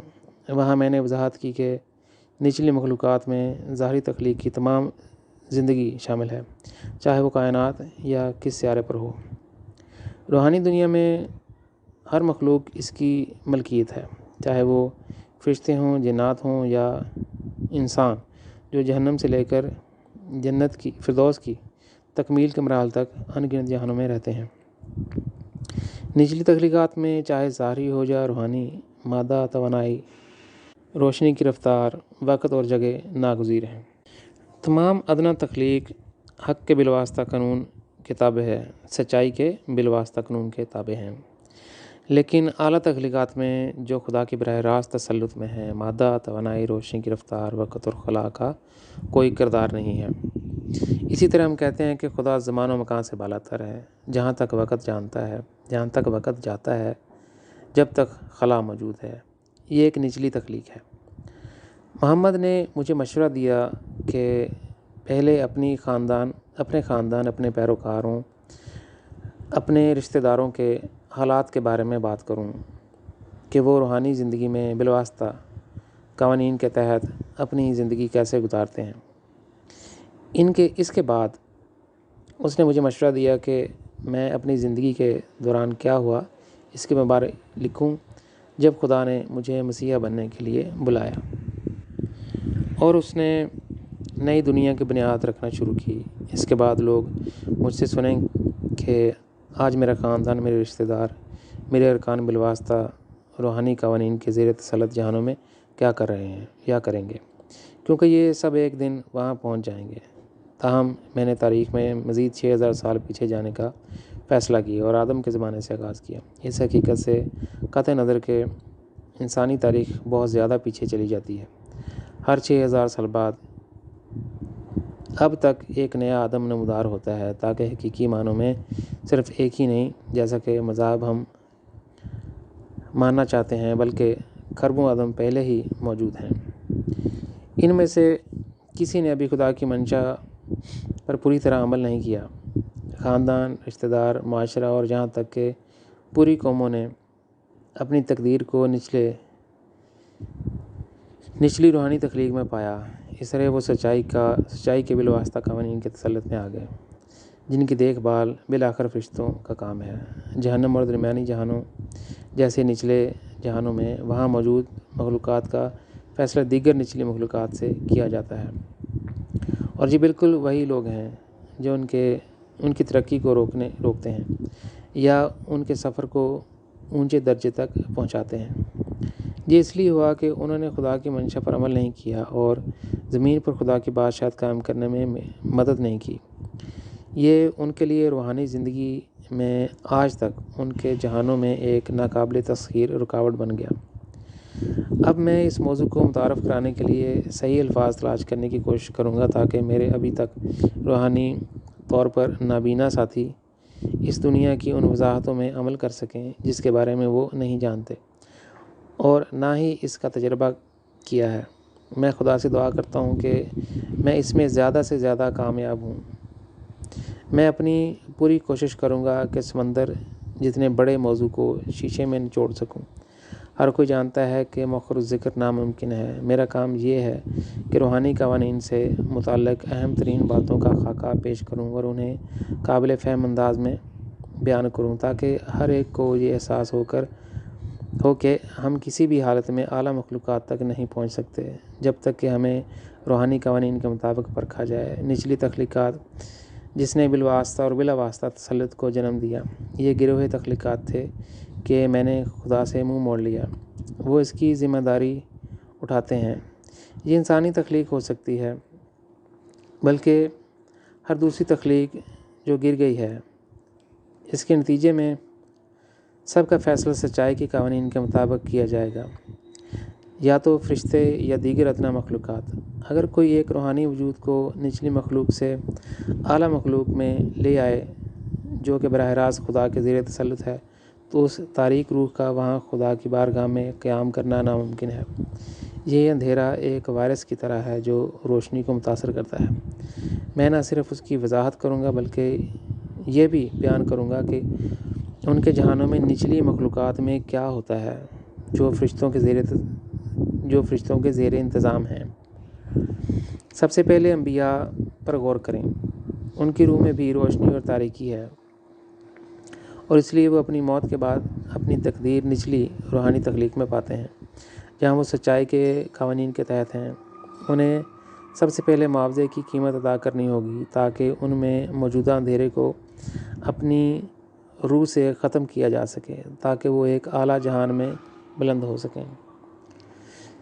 کسی وقت وہ یہ اہلیت حاصل کر لیتے ہیں، اور اب سوال یہ پیدا ہوتا ہے کہ کون فیصلہ کرتا ہے کہ آیا وہ براہ راست خدا کے زیر تسلط آ سکتے ہیں؟ وہ خود خدا ہے۔ اس طرح آپ انگنت سنہری اور نیلی جنتوں میں پہنچ جاتے ہیں۔ میں اپنی پوری کوشش کروں گا کہ میں بیان کروں کہ نچلے جہانوں میں کیا ہوتا ہے جو فرشتوں کے بالواسطہ تسلط میں ہے۔ یہ تمام معلومات ناگزیر ہیں۔ میں یہ سب کیوں کر رہا ہوں؟ یہ ایک بہت اہم سوال ہے۔ اس کا جواب یہ ہے کہ لوگ یہ نہیں سمجھتے کہ زمین پر 80 یا 90 سال کے بعد ہم روحانی دنیا میں ہمیشہ رہیں گے۔ آج تک موت کے بعد کی اس زندگی کے بارے میں بہت کم معلومات ہیں۔ یہ زمین کے باشندوں کی جہالت اور روحانی اندھا پن کی وجہ سے ہے۔ لہٰذا ہمیں روحانی زندگی کے بارے میں بے پناہ علم کی ضرورت ہے، کیونکہ اسی سے ہم ہمیشہ کے لیے اپنی منزل پا لیں گے۔ ایک اس بات کا گہرا علم ہے کہ ہماری موت کے وقت کیا ہوتا ہے، یعنی جب روح روحانی زندگی میں داخل ہونے کے لیے ہمارے جسمانی جسم سے الگ ہو جاتی ہے۔ یہ معلومات اس دنیاوی علمی ڈیٹا بیس میں کہیں بھی پوری طرح سے نہیں ملتی۔ بہترین طور پر ہم وقتاً فوقتاً اس کے بارے میں سنی سنائی باتوں کے ٹکڑے یا رپورٹیں اٹھا سکتے ہیں۔ اس کی وجہ یہ ہے کہ ہمارے اپنے روحانی حواس سوکھ چکے ہیں اور ہم خدا کو بھول چکے ہیں۔ یہ ہمارا اصل گھر ہے۔ ہم جتنا زیادہ اپنے روحانی حواس کو کھولیں گے، اتنے ہی زیادہ کثرت سے ہم خود ابدی زندگی کے ان دائروں میں مشاہدہ کر سکتے ہیں جو فرشتوں اور دیگر مخلوقات کے بالواسطہ تسلط میں ہیں۔ ہم بے شمار تجربات حاصل کر سکتے ہیں اور دیکھ سکتے ہیں کہ وہاں کیا ہو رہا ہے۔ ہر نئے تجربے کے ساتھ یہ بات ہمارے لیے واضح ہو جاتی ہے کہ ہمیں اپنی پوری کوشش کرنی چاہیے کہ اندھیرے کو اپنی روح میں داخل نہ ہونے دیں۔ ہر مزید تجربے کے ساتھ ہماری امید اسی طرح بڑھتی ہے کہ ایک دن ہم اعلیٰ مخلوقات میں خدا کے براہ راست تسلط کے تحت اپنی منزل پا لیں گے۔ اگرچہ محمد نے مشورہ دیا کہ میں اپنے خاندان، رشتہ داروں اور پیروکاروں سے شروع کروں، میں 6000 سال پہلے اپنے آدم سے شروع کرنا پسند کرتا ہوں۔ میرے اور محمد کے درمیان صرف 1400 سال کا عرصہ ہے، اور اس زمانے میں انسان کو صرف چند ہی انبیاء کرام کا علم تھا۔ اس لیے میں اس مدت کو بہت مختصر سمجھتا ہوں تاکہ گہری سمجھ حاصل ہو سکے۔ پچھلے 6000 سالوں میں بہت سے انبیاء آئے جنہوں نے خدا کے ساتھ تعلق اور روحانی تجربات پر فخر کیا۔ تاریخ میں زیادہ سے زیادہ نظر ڈالنے سے ایک زیادہ جامع اور خاص طور پر بصیرت انگیز تصویر پینٹ کی جا سکتی ہے۔ اپنے روحانی مشاہدات اور تجربات کے ذریعے میں زمین پر لوگوں کو روحانی زندگی سے متعارف کرا سکتا ہوں۔ یہ اس لیے ممکن ہوا کہ خدا نے، جس نے مجھے مسیحا ہونے کے لیے بلایا، اور اس کا دل مجھے یہ حیرت انگیز فضل اور عظیم موقع عطا کیا کہ میں نہ صرف نچلی مخلوقات کے ذریعے سفر کروں جس میں ہر تخلیق کا فیصلہ قوانین حق کے مطابق کیا جاتا ہے، بلکہ اس اعلیٰ تخلیقات کے ذریعے بھی جو خدا کے براہ راست تسلط میں ہیں۔ میرا روحانی علم مستقبل کی انسانیت کی مدد کرے گا۔ میرے ذریعے سے اتنی معلومات حاصل ہوں گی کہ روحانی زندگی کے بارے میں موجودہ غیر واضح تصویر بالکل واضح ہو جائے گی۔ آج بھی لوگ اپنے روحانی اندھے پن میں رہتے ہیں جو انہیں اپنے مستقبل کے وجود کی جھلک دیکھنے سے بھی روکتا ہے، یہاں تک کہ اگر مذاہب لوگوں کے لیے روحانی راز نہیں اٹھا سکے، تب بھی وہ تاریخ میں اخلاقی اور ضابطی اقدار کی بنیاد رکھنے کے قابل تھے۔ ان کے بعض انبیاء بھی پردے کو تھوڑا سا ایک طرف دھکیلنے میں کامیاب ہو گئے۔ انہوں نے 1 یا 2 معلومات ہم تک پہنچانے کی کوشش کی، لیکن اگر آپ 6000 سال پر محیط تمام انبیاء کی روحانی دنیا کے بارے میں تمام معلومات کو جمع کریں تو یہ سمندر میں ایک قطرہ کی طرح ہے۔ آئیے آخر میں آدم سے شروع کرتے ہیں، وہ شخص جس نے ہماری انسانی تاریخ کے چکر کا آغاز کیا۔ یہاں میں آج کے عالمی مذاہب کے اہم کھلاڑیوں کو بطور مثال پیش کرتا ہوں۔ ایسا کرنے سے اور یہ ظاہر کرنے سے کہ وہ روحانی زندگی میں کس حد تک ترقی کر چکے ہیں، سب پر واضح ہو جائے گا کہ یہ بات ان مذاہب کے پیروکاروں پر زیادہ لاگو ہوتی ہے جو زیادہ معروف نہیں ہیں۔ وہ سب بالواسطہ تسلط کے تحت ہیں اور ان کی قوانین کے مطابق فیصلہ کیا جاتا ہے۔ اگر ہم 6000 سال پہلے کے اپنے آدم کو دیکھیں تو ہمیں ایک شخص نظر آتا ہے جو اس علاقے سے آیا تھا۔ جو اب عراق کا حصہ تھا۔ مذہبی روایت کے برعکس وہ زمین پر اکیلا نہیں رہتا تھا بلکہ بہت سے انسانوں میں سے ایک تھا، تاہم خدا نے اس کا نام صرف آدم رکھا۔ مذہبی دائرے میں یہ خیال کیا جاتا ہے کہ آدم کے ساتھ ہی اس دنیا کے لیے نئی امید کا آغاز ہوتا ہے۔ ایک بار پھر میں زور دیتا ہوں، آدم پہلا آدم نہیں تھا، اور نہ ہی وہ زمین پر واحد انسان تھا، لیکن وہ اپنی زندگی میں لوگوں میں سب سے زیادہ اہل تھا جو زمین پر خدا کی بادشاہت لا سکتا تھا۔ انبیاء کے ساتھ فرق یہ ہے کہ وہ آدم کے لیے راستہ تیار کرتے ہیں، لیکن صرف وہی خدا کی بادشاہت کی بنیاد رکھ سکتا ہے۔ لیکن میں تاریخ میں اتنا پیچھے نہیں جانا چاہتا۔ ہمارے آدم کے بارے میں بات کرنا کافی ہے۔ 6000 سال پہلے اسے ایک مثالی خاندان بنانے کا کام سونپا گیا تھا، لیکن اس سے پہلے کہ آپ ایسا کر سکیں، آپ کو پہلے اپنے آپ کو مثالی تصویر کے مطابق بنانا ہوگا، اور اس طرح آدم پر واجب تھا کہ وہ سب سے پہلے خدا کے ساتھ اپنا عمودی تعلق قائم کر کے خدا کی محبت میں اپنا کمال حاصل کرے، ایسا رشتہ جو غیر متزلزل اور غیر متغیر ہوتا ہے۔ اگر ہم ایک کامل رشتے کی بات کرتے ہیں تو اس کا مطلب ہے کہ خدا کی محبت میں اپنے خالق کے ساتھ اتحاد میں بڑھنا۔ اس میں ایسا گہرا رشتہ ہونا چاہیے جو گوشت اور ہڈیوں جیسا مضبوط ہو، تبھی آدم کو اپنی توجہ ایک ساتھی کی طرف مبذول کرنی چاہیے تھی۔ اس کے معاملے میں جو ہوا تھی، میں اپنی دوسری کتابوں میں پہلے ہی تفصیل سے بتا چکا ہوں کہ بالواسطہ اور بلا واسطہ تخلیق میں کیا فرق ہے۔ پہلے آدم کے لیے ہوا کو بالواسطہ تخلیق کیا گیا تھا۔ اس سے معلوم ہوتا ہے کہ عورت کے ذریعے اگر وہ اس کی مثال پر عمل کرے تو وہ اپنا سفر مکمل کر سکتا ہے، لیکن یہ اس کے لیے تبھی ممکن ہے جب وہ پہلے اس کے لیے اپنے اندر شرط پیدا کرے، تب وہ آسانی سے اپنے ساتھی کی رہنمائی کر سکتا ہے۔ اس سے کوئی فرق نہیں پڑتا کہ ہم جس آدم کو دیکھتے ہیں ہم مدد نہیں کر سکتے، لیکن یہ محسوس کر سکتے ہیں کہ ان میں سے کوئی بھی خدا کے ساتھ اپنا مثالی رشتہ قائم نہیں کر سکا۔ یہی وجہ ہے کہ جو ساتھی ابھی تک روحانی طور پر نہیں بڑھا ہے وہ بھی اس پر اثر انداز ہو سکتا ہے۔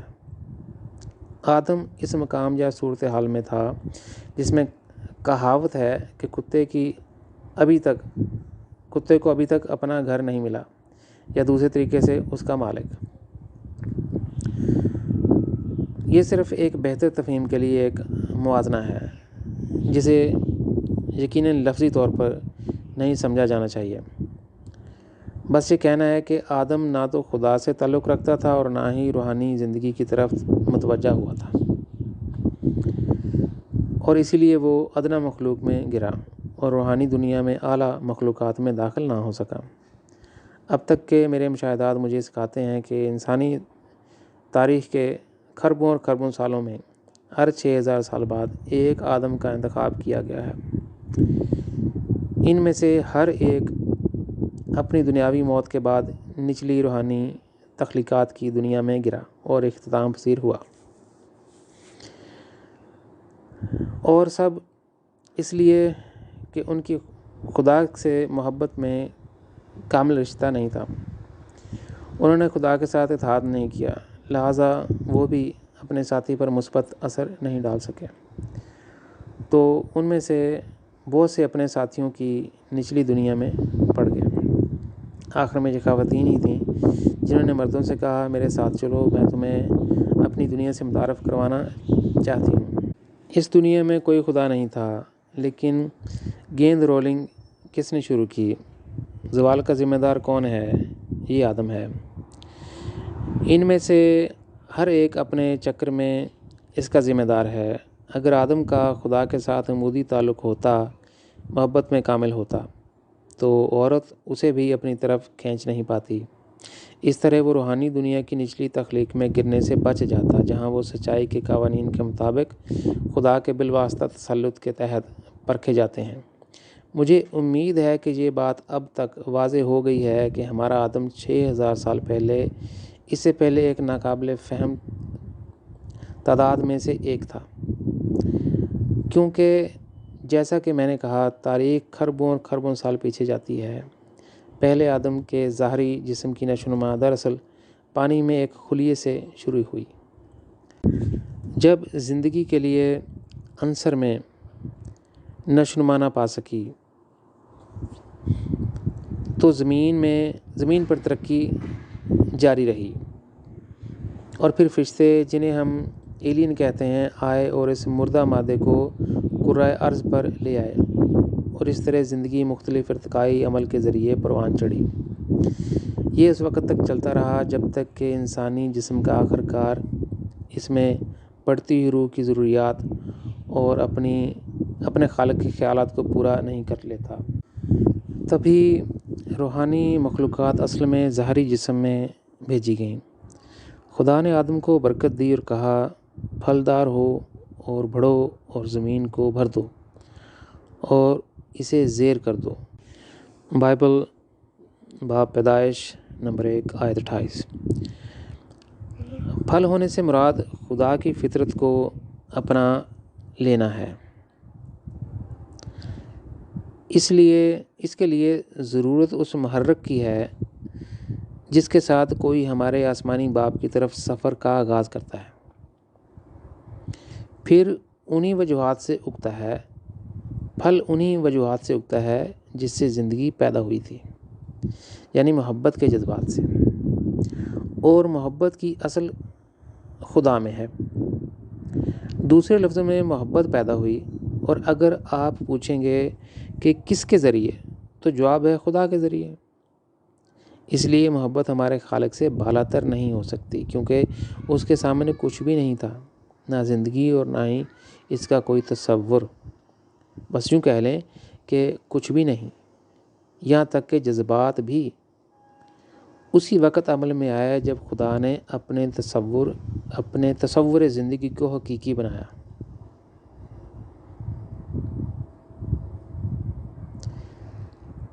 ایک بار پھر محبت کی وجہ سے زندگی وجود میں آئی۔ محبت خود اندھیرے میں اس وقت تک موجود نہیں تھی جب تک کہ خدا نے اس تحریک کو اپنے اندر پیدا نہیں کیا اور اس نے محبت کو جنم دیا۔ جہاں محبت صوفیانہ ہو جاتی ہے، وہیں سے خدا کے قدموں کے نشانات شروع ہوتے ہیں۔ ہمارے آدم کے پاس 6000 سال پہلے ایک کام تھا۔ اسے اپنے کمال میں خدا کے ساتھ اپنے اتحاد کو تلاش کرنا تھا تاکہ وہ زندگی کا درخت بن سکے۔ زندگی کے درخت کی جڑیں محبت کے درخت میں ہیں۔ محبت کا درخت ہمارے خالق کے ذریعے پیدا ہوا، تو یہ آدم کا کام تھا۔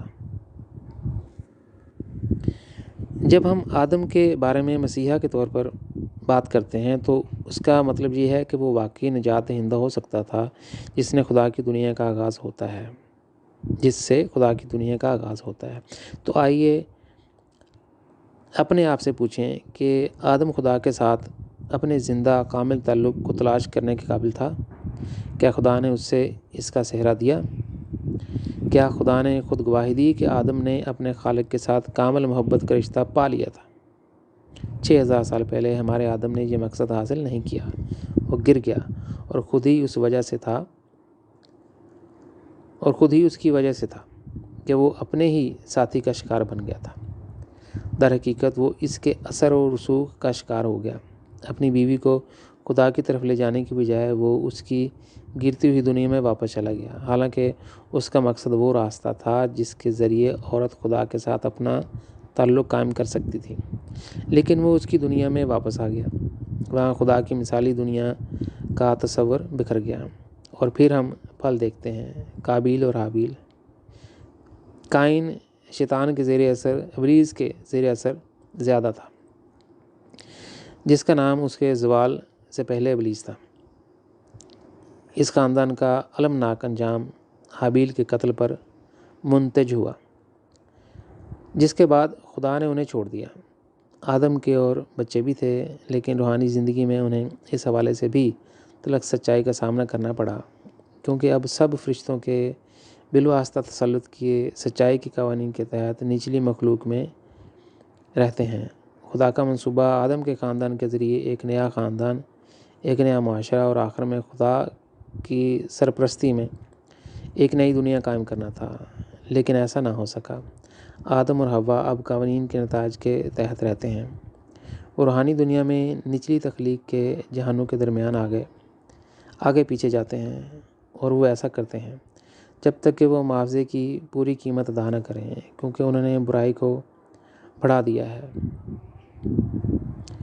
لیکن برائی کی ضرب کا خدا کی فطرت سے کوئی تعلق نہیں، بلکہ برائی سے ہے۔ لہٰذا ان واقعات کے پیش نظر خدا کا خاندان تخلیق کو مسخر کرنے کا اہل کیسے ہو سکتا ہے؟ یہ ناممکن ہے۔ آدم اور حوا ہر ایک اپنی غلطیوں کی قیمت ان فرشتوں کی نظروں کے تحت ادا کرتے ہیں جو غیر سمجھوتا کے ساتھ روحانی قوانین کا اطلاق کرتے ہیں اور ان کے مطابق فیصلہ کرتے ہیں۔ اس چھوٹے سے سیارے پر ایک انسان کی مختصر زمینی زندگی میں جو کچھ پورا ہو سکتا تھا، وہ روحانی دنیا میں بظاہر کبھی نہ ختم ہونے والا عمل بن گیا۔ بالکل اسی طرح جتنا کہ اپنی ناکامیوں کا ازالہ کرنا وقت طلب ہے۔ انجام صرف اس وقت نظر میں ہے جب زمین پر خدا کی بادشاہت آخرکار قائم ہوگی۔ اس میں باقی تمام انبیاء کی امید بھی ہے۔ وہ اس دن کی آرزو رکھتے ہیں، اس کے بعد وہ افق پر روشنی دیکھیں گے اور کسی وقت اس پست تخلیق سے ابھرنے کا یقین رکھتے ہیں۔ اگر وہ کامیاب نہیں ہوتے ہیں تو وہ فرشتوں کے تسلط اور قوانین کی درستگی کے تحت اپنی غلطیوں کی قیمت ادا کر رہے ہیں۔ اگرچہ آدم کے پاس اپنے زوال کا خیال رکھنے کے لیے کافی سے زیادہ کچھ ہے، لیکن وہ اس حقیقت سے آنکھیں بند نہیں کر سکتا کہ اس نے خاندان کے افراد روحانی طور پر بہت نیچے گر چکے ہیں۔ یہ اور بھی اذیت ناک حالات ہیں۔ اس اذیت کو دیکھنا بھی لوگوں کے لیے جہنم بن جاتا ہے۔ پہلے یہ انسان کے اپنے دماغ کو تاریک بناتا ہے، اور پھر یہ اندھیرا خود کو ہماری ٹانگ کے گرد بیڑی کی طرح ڈالتا ہے اور ہمیں بہت گہرے جہان میں کھینچ لاتا ہے۔ بعد میں نوح آدم کے آبائی سلسلے میں زمین پر نمودار ہوا۔ نوح کو ایک ایسے وقت میں نبی ہونے کے لیے بلایا گیا تھا جب برائی روز بروز اپنے آپ کو نئی شکل دے رہی تھی اور ظالم بن رہی تھی۔ آئیے اس زمانے کی مدت پر غور کریں جس میں آدم زمین پر رہتا تھا۔ بائبل 900 سال کی بات کرتی ہے۔ اس دور سے ہی اندازہ ہوتا ہے کہ نسلوں میں برائی کا اثر اس میں کس قدر بڑھتا رہا، لیکن یہ آدم کی موت کے ساتھ مرا نہیں، یہاں تک کہ جب برائی کو اس کی موجودہ شکل میں ختم کیا جا سکتا تھا، تب بھی یہ بدلے بغیر ختم نہیں ہوا، بلکہ صرف ایک نئی شکل میں ایک نیا اظہار اختیار کیا۔ نوح کو نبی کہنے سے پہلے 1600 سال گزر گئے، اور جب اس نے خدا کی منشا پر عمل کرنا شروع کیا تو بھی وہ برائی کی افزائش کو نہ روک سکا۔ اس لیے خدا نے اسے ایک کشتی بنانے کو کہا۔ یہ کشتی نئی زمین اور نئے آسمان کے لیے علامتی تھی۔ خدا نے 8 چنے ہوئے لوگوں کے علاوہ کسی کو کشتی میں داخل ہونے کی اجازت نہیں دی۔ نوح کی پہلی غلطی یہ تھی کہ اس نے انسانیت پر لعنت بھیجی، اور لاکھوں لوگوں نے اپنی جانوں سے اس کی قیمت ادا کی۔ لیکن اس نے اپنے ہی مرتد خاندان کے بارے میں مختلف محسوس کیا، اور اس نے اسے ان کے انجام سے بچانے کی کوشش کی، اور کشتی پر اتنی ہی برائی آ گئی، اور اس کے لیے یہ کافی تھا کہ اس نے اپنے گرے ہوئے خاندان کو اس پر بلایا۔ جو بات غیر متعلقہ تھی وہ یہ تھی کہ اس کے خاندان نے کبھی اس پر قدم نہیں رکھا۔ آخر میں نوح بھی گرے ہوئے تخلیقات کے لیے قوانین سے بھرے نظام کے تحت آیا۔ اس کے بچے بالکل اپنے زمانے کے معاشرے کی طرح تاریک جہانوں میں روحانی زوال کا شکار تھے۔ نوح خود بھی متضاد تھا، نہ صرف اپنے ساتھ بلکہ خدا سے بھی۔ اس لیے یہ کوئی تعجب کی بات نہیں کہ وہ خود روحانی دنیا میں اچھے اور برے جہانوں کے درمیان کشتی لڑتا ہے۔ خدا کی کارسازی میں اگلا اداکار ابراہیم تھا۔ وہ ایک ایسا شخص تھا جس نے خدا کو پہچانا کیونکہ وہ اسے ڈھونڈ رہا تھا، اور بہت سے دوسرے لوگوں کے برعکس اس نے صرف کوشش ہی نہیں کی بلکہ اس نے اپنے خالق کو پایا۔ میں نے اپنی دوسری کتابوں میں اس کے بارے میں بہت مناسب طور پر کہا ہے۔ صرف جس نے خدا کو پایا ہے اس نے حقیقی معنوں میں اسے تلاش کیا ہے۔ ایک بار پھر ابراہیم کے خاندان کو اب قابل اور حابیل تنازع کو حل کرنے کا موقع دیا گیا تھا جو آدم کی زندگی کے دوران پیدا ہوا تھا۔ یہ اس کے خاندان میں اتحاد کے ذریعے کیا جا سکتا تھا، لیکن ایسا نہیں ہوا۔ ہاجرہ کا ایک بیٹا تھا جس کا نام اسماعیل تھا، جس کی طبیعت قابیل جیسی تھی۔ سارہ نے اسحاق نامی ایک بیٹے کو جنم دیا جس کے ساتھ ایک نئی دنیا کے قیام کا خدا کا وعدہ تھا۔ اس کی طبیعت حابیل جیسی تھی۔ ابراہیم نے اپنی زندگی کے آخر میں سارہ سے علیحدگی اختیار کر لی۔ اس سے پہلے ہاجرہ سے علیحدگی اختیار کر لی تھی۔ ابراہیم نے تیسری شادی کی، لیکن کتورہ کے ساتھ اس شادی سے بچے پھر سے بدکار ہوئے۔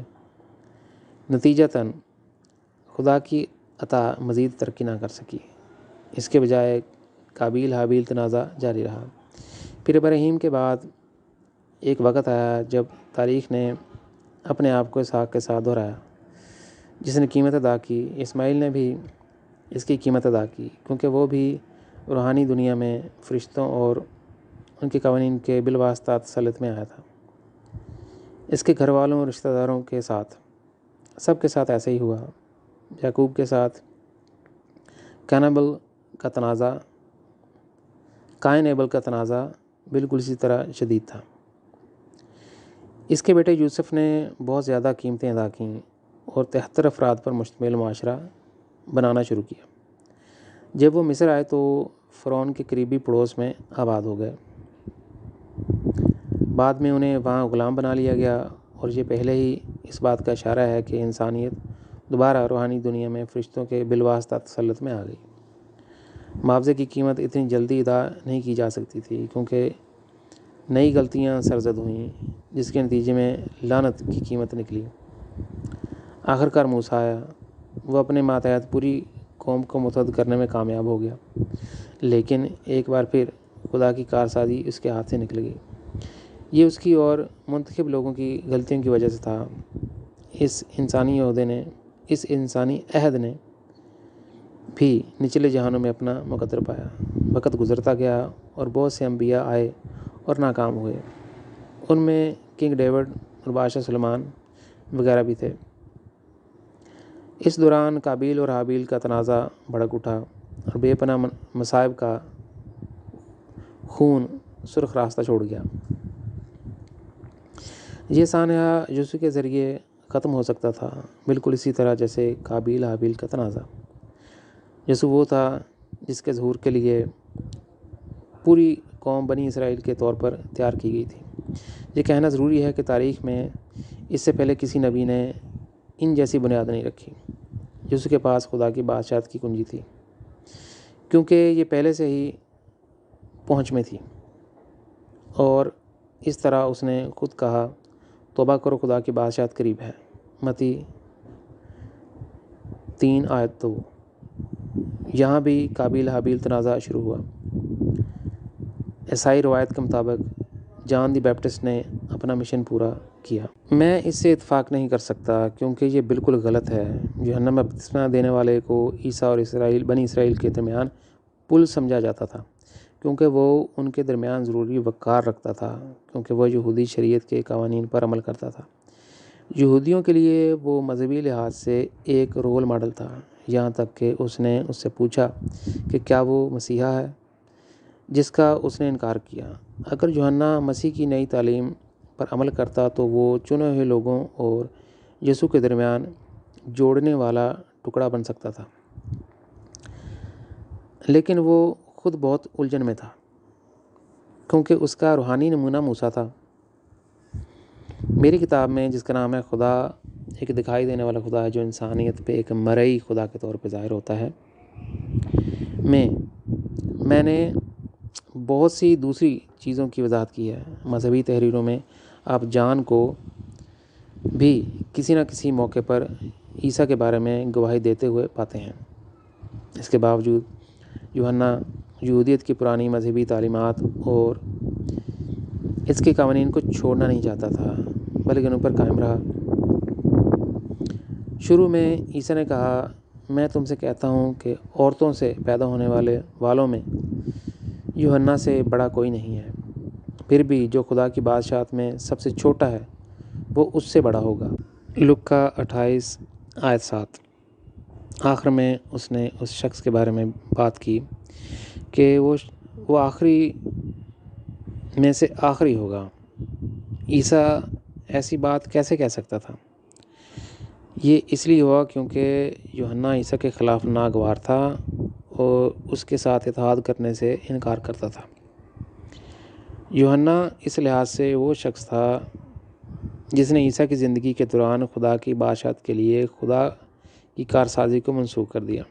یوحنا نے قابیل کی حیثیت اختیار کی، اگرچہ عیسیٰ نے اس پر ظاہر کیا کہ ایلیا یعنی الیاس کی روح یوحنا کے ساتھ کام کرے گی۔ یوحنا نے عیسیٰ کے بارے میں اپنا رد کرنے والا رویہ نہیں بدلا، کیونکہ یوحنا یہ سب نہیں دیکھ سکتا تھا۔ اور کیوں نہیں؟ کیونکہ وہ عہد نامہ قدیم کی تعلیمات کو ترک نہیں کر سکتا تھا۔ وہ صرف روحانی طور پر کھل سکتا تھا اور اپنے لیے اس کا تجربہ کر سکتا تھا اگر وہ مسیحا کی نئی تعلیم کو قبول کرتا۔ لیکن اس نے ایسا نہیں کیا اور آخرکار عیسیٰ کے نبی ہونے کا بھی انکار کر دیا۔ اور یوحنا نے پھر کیا کیا؟ اس نے علامتوں میں لپٹی چیزوں کی وضاحت کی جن کو سمجھنا مشکل ہے۔ اس نے منادی کی، میں بیابان میں پکارنے والے کی آواز ہوں، خداوند کے لیے راستہ سیدھا کرو۔ جان 23 آیت 1۔ سب کچھ ایک نا امید گندگی میں اختتام پذیر ہوا۔ دوسری طرف عیسیٰ وہ تھا جسے اعلیٰ تخلیق کی براہ راست رہنمائی پر عمل کرنا تھا، جس نے اسے بلا شبہ ہدایت کی کہ وہ خدا کے بارے میں وہ سب ظاہر کرے جو وہ جانتا تھا اور جو اس نے اپنے سفر میں مشاہدہ اور تجربہ کیا تھا۔ لیکن اس نے ایسا نہیں کیا۔ اس کے بجائے یسوع نے اپنے سوچنے اور دیکھنے کے طریقے کو ترجیح دی اور چیزوں کو اپنے طریقے سے دیکھنے کا فیصلہ کیا۔ اس کا پہلا کامیاب خیال یہ تھا کہ وہ معجزات دکھا کر خدا کی بادشاہت کا ادراک کر سکتا ہے۔ اس کے ساتھ ساتھ وہ لوگوں کو بیماریوں سے شفا دینے لگا، اور اس کا خیال تھا کہ ایک بار جب لوگ اس پر یقین کر لیں گے تو اس کے لیے اپنا موقف بدلنا آسان ہو جائے گا، کیونکہ اس کے بعد وہ لوگوں کی پہلے سے ضروری پہچان حاصل کر لے گا۔ لوگوں کی فوج جو خدا کی منشا کے لیے اس کی پیروی کرے گی اس طرح روز بروز بڑھتے جائیں گے۔ لیکن جیسے ہی آسمان نے معجزات کرنے اور شفا دینے کی اس کی صلاحیت کو چھین لیا، لوگوں کے پاس اس کے لیے صرف پتھر باقی رہ گئے جو انہوں نے اس پر اونچی آرک میں پھینکنے اور نفرت سے اس کے پیچھے چلائے۔ شیطان براہ راست تمہارے ساتھ کام کر رہا ہے، اب تم ہمارے بچوں کو ٹھیک کیوں نہیں کر سکتے؟ اس شکست کے بعد عیسیٰ نے غالبانہ طور پر کچھ چیزیں ظاہر کیں۔ اگر میں بائبل کو دیکھتا ہوں اور ان گھنٹوں کو گنتا ہوں جو عیسیٰ کی زندگی کا ریکارڈ کرتے ہیں تو اس میں 48 گھنٹے سے زیادہ کا اضافہ نہیں ہوتا۔ کیا عیسیٰ صرف 48 گھنٹے زندہ رہا؟ اور بھی ریکارڈ موجود ہونا چاہیے تھا، لیکن وہ ریکارڈ تاریخ کے دھارے میں کہیں کھو گئے ہیں۔ اس کی وجہ ایک بہت سی تلخ سچائی کا حصہ ہے، جس کے لیے میں نے ایک اضافی کتاب خدا کے نام وقف کی ہے، جس کا عنوان ہے عیسیٰ کے بارے میں تلخ سچائی۔ اگر آپ یسوع کی زندگی پر نظر ڈالیں تو آپ دیکھیں گے کہ وہ خدا کا نافرمان تھا جب اس نے اپنے طریقے آزمائے اور لوگوں کے ساتھ تعصب کیا اور انہیں آسمانی چیزوں کو سمجھنے کی صلاحیت سے انکار کیا۔ اسی طرح دل کی بادشاہت یسوع کی زندگی میں وجود میں نہیں آئی۔ اسے مصلوب کیا گیا اور وہاں اس نے خدا سے پوچھا، ایلی ایلی تو نے مجھے کیوں چھوڑ دیا؟ بجائے اس کے کہ وہ اپنی ناکامی کی وجہ خود میں تلاش کرے۔ سوال یہ ہے کہ کیا واقعی خدا نے اسے چھوڑ دیا؟ اس نے اسے نہیں چھوڑا۔ عیسیٰ نے خود تمام راستے سے خدا سے منہ موڑ لیا اور اس لیے اسے خدا کی وہ رہنمائی نہیں ملی جس کی اسے ظاہر ہے کہ اشد ضرورت تھی۔ خدا نے اسے کہا، عیسیٰ جو کچھ تم نے مجھ سے سنا اور مجھ سے تجربہ کیا، جو کچھ بھی تم نے بالا جنتوں یا نیچے کی مخلوقات کے سفر میں دیکھا اور تجربہ کیا، اسے انسانوں کے ساتھ شیئر کرنا چاہیے۔ اس بنیاد پر مملکت خدا داد فرد سے خاندان کے ذریعے، معاشرے کے ذریعے، قوم کے ذریعے آخرکار پوری دنیا میں قائم ہو سکتی ہے۔ لیکن بالکل وہی ہے جو اس نے نہیں کیا، بلکہ اپنے فیصلے کے مطابق عمل کیا۔ اس نے خود فیصلہ کیا کہ وہ کیا ظاہر کرے گا، کب اور کیسے کرے گا۔ عیسیٰ نے یہودیوں پر الزام لگایا کہ اگر وہ ان سے آسمانی رازوں کے بارے میں بات کرے گا تو وہ نہیں سمجھیں گے کیونکہ وہ اس کے اہل نہیں تھے۔ مزید برآں اس نے انہیں زمینی سچائیوں کے لیے ضروری سمجھ بوجھ سے بھی انکار کیا، اور اس طرح اس نے وہ ظاہر نہیں کیا جو خدا نے اسے ظاہر کرنے کی ہدایت کی تھی۔ اس کا نقصان کس کو ہوا؟ مستقبل کی نسلوں کو۔ نتیجے کے طور پر اس کے اعلیٰ ہاتھوں کے فیصلوں نے اسے صلیب پر لے لیا، یہاں تک کہ اس کے وہاں جانے سے پہلے اسے پلاطس نے خود کو سمجھانے کا موقع دیا تھا۔ پلاطس نے اسے تاکید کی، بات کرو، تمہیں ایسا کرنے کا حق ہے۔ یہاں تک کہ پلاطس کی بیوی نے یہ پیغام بھیجا کہ عیسیٰ بے قصور ہے۔ پلاطس نے اسے اس انجام سے بچانے کی ہر ممکن کوشش کی، یہاں تک کہ عیسیٰ کے پکڑے جانے سے پہلے ہی یہودا کو دھوکہ دہی کی خبر اس تک پہنچ گئی۔ اسے یہ سب کچھ پہلے ہی معلوم ہوا تاکہ وہ محفوظ رہے۔ اس معاملے میں اس نے عہد نامہ قدیم کی پیروی کی اور عہد نامہ قدیم کے ہر لفظ کو سچ مانا۔ وہ غلط تھا، بالکل غلط، لیکن دوسری پیشین گوئی کے بارے میں کیا ہے؟ جیسے خدا محبت کا خدا ہے، یا خدا بخشنے والا خدا ہے، یا خدا نیکی کا خدا ہے۔ کیا عیسیٰ کی نظروں میں ان کی کوئی اہمیت نہیں تھی؟ پھر نینوا کی تباہی کے بارے میں یونس کے لیے خدا کی پیشین گوئی کا کیا ہوگا؟ کیا یہ واقعی سچ ہوا؟ نہیں، ایسا نہیں ہوا۔ اگر ایسا لکھا گیا تو کیوں نہیں؟ کیونکہ لوگوں نے یونس کی بات سنی اور بدل گئے۔ کیا تب بھی خدا نے اپنی پیشین گوئی کی پرواہ کی اور اس پر قائم رہا؟ نہیں۔ پرانے کی پیش گوئی متروک تھی۔ اس صورت میں خدا کو اب اپنی پیشین گوئیوں کی پرواہ نہیں ہے جو اس نے پہلے اپنے انبیاء کو دی تھیں، کیونکہ صرف ایک ہی ابدی سچائی ہے جو کہ خدا محبت، بخشش اور نیکی کا خدا ہے، کہ پرانے عہد نامے کی ہر پیشین گوئی در حقیقت اس میں موجود ہر لفظ کو پورا ہونا چاہیے۔ یسوع کو مکمل طور پر غلط فہمی ہوئی، ایسا نہیں تھا۔ میں ہر شخص سے درخواست کرتا ہوں کہ وہ میری کتاب عیسیٰ کے بارے میں تلخ سچائی کو 1 سے زیادہ بار پڑھیں، دیکھیں، اور اب ہم صلیب پر اس کے آخری الفاظ کو دوبارہ دیکھتے ہیں، جس میں اس نے خدا سے پوچھا کہ اس نے اسے کیوں چھوڑ دیا تھا، لیکن خدا نے اسے نہیں چھوڑا۔ عیسیٰ نے ایک کے بعد ایک غلطی کی، جس سے ثابت ہوا کہ یہ وہی ہے جو خدا سے منہ موڑتا ہے۔ خدا کی موجودگی اس کے ساتھ تھی، لیکن عیسیٰ نے خدا کا مشن چھوڑ دیا۔ آخر کار سول آیا، ابتدائی عیسائیت کا قاتل۔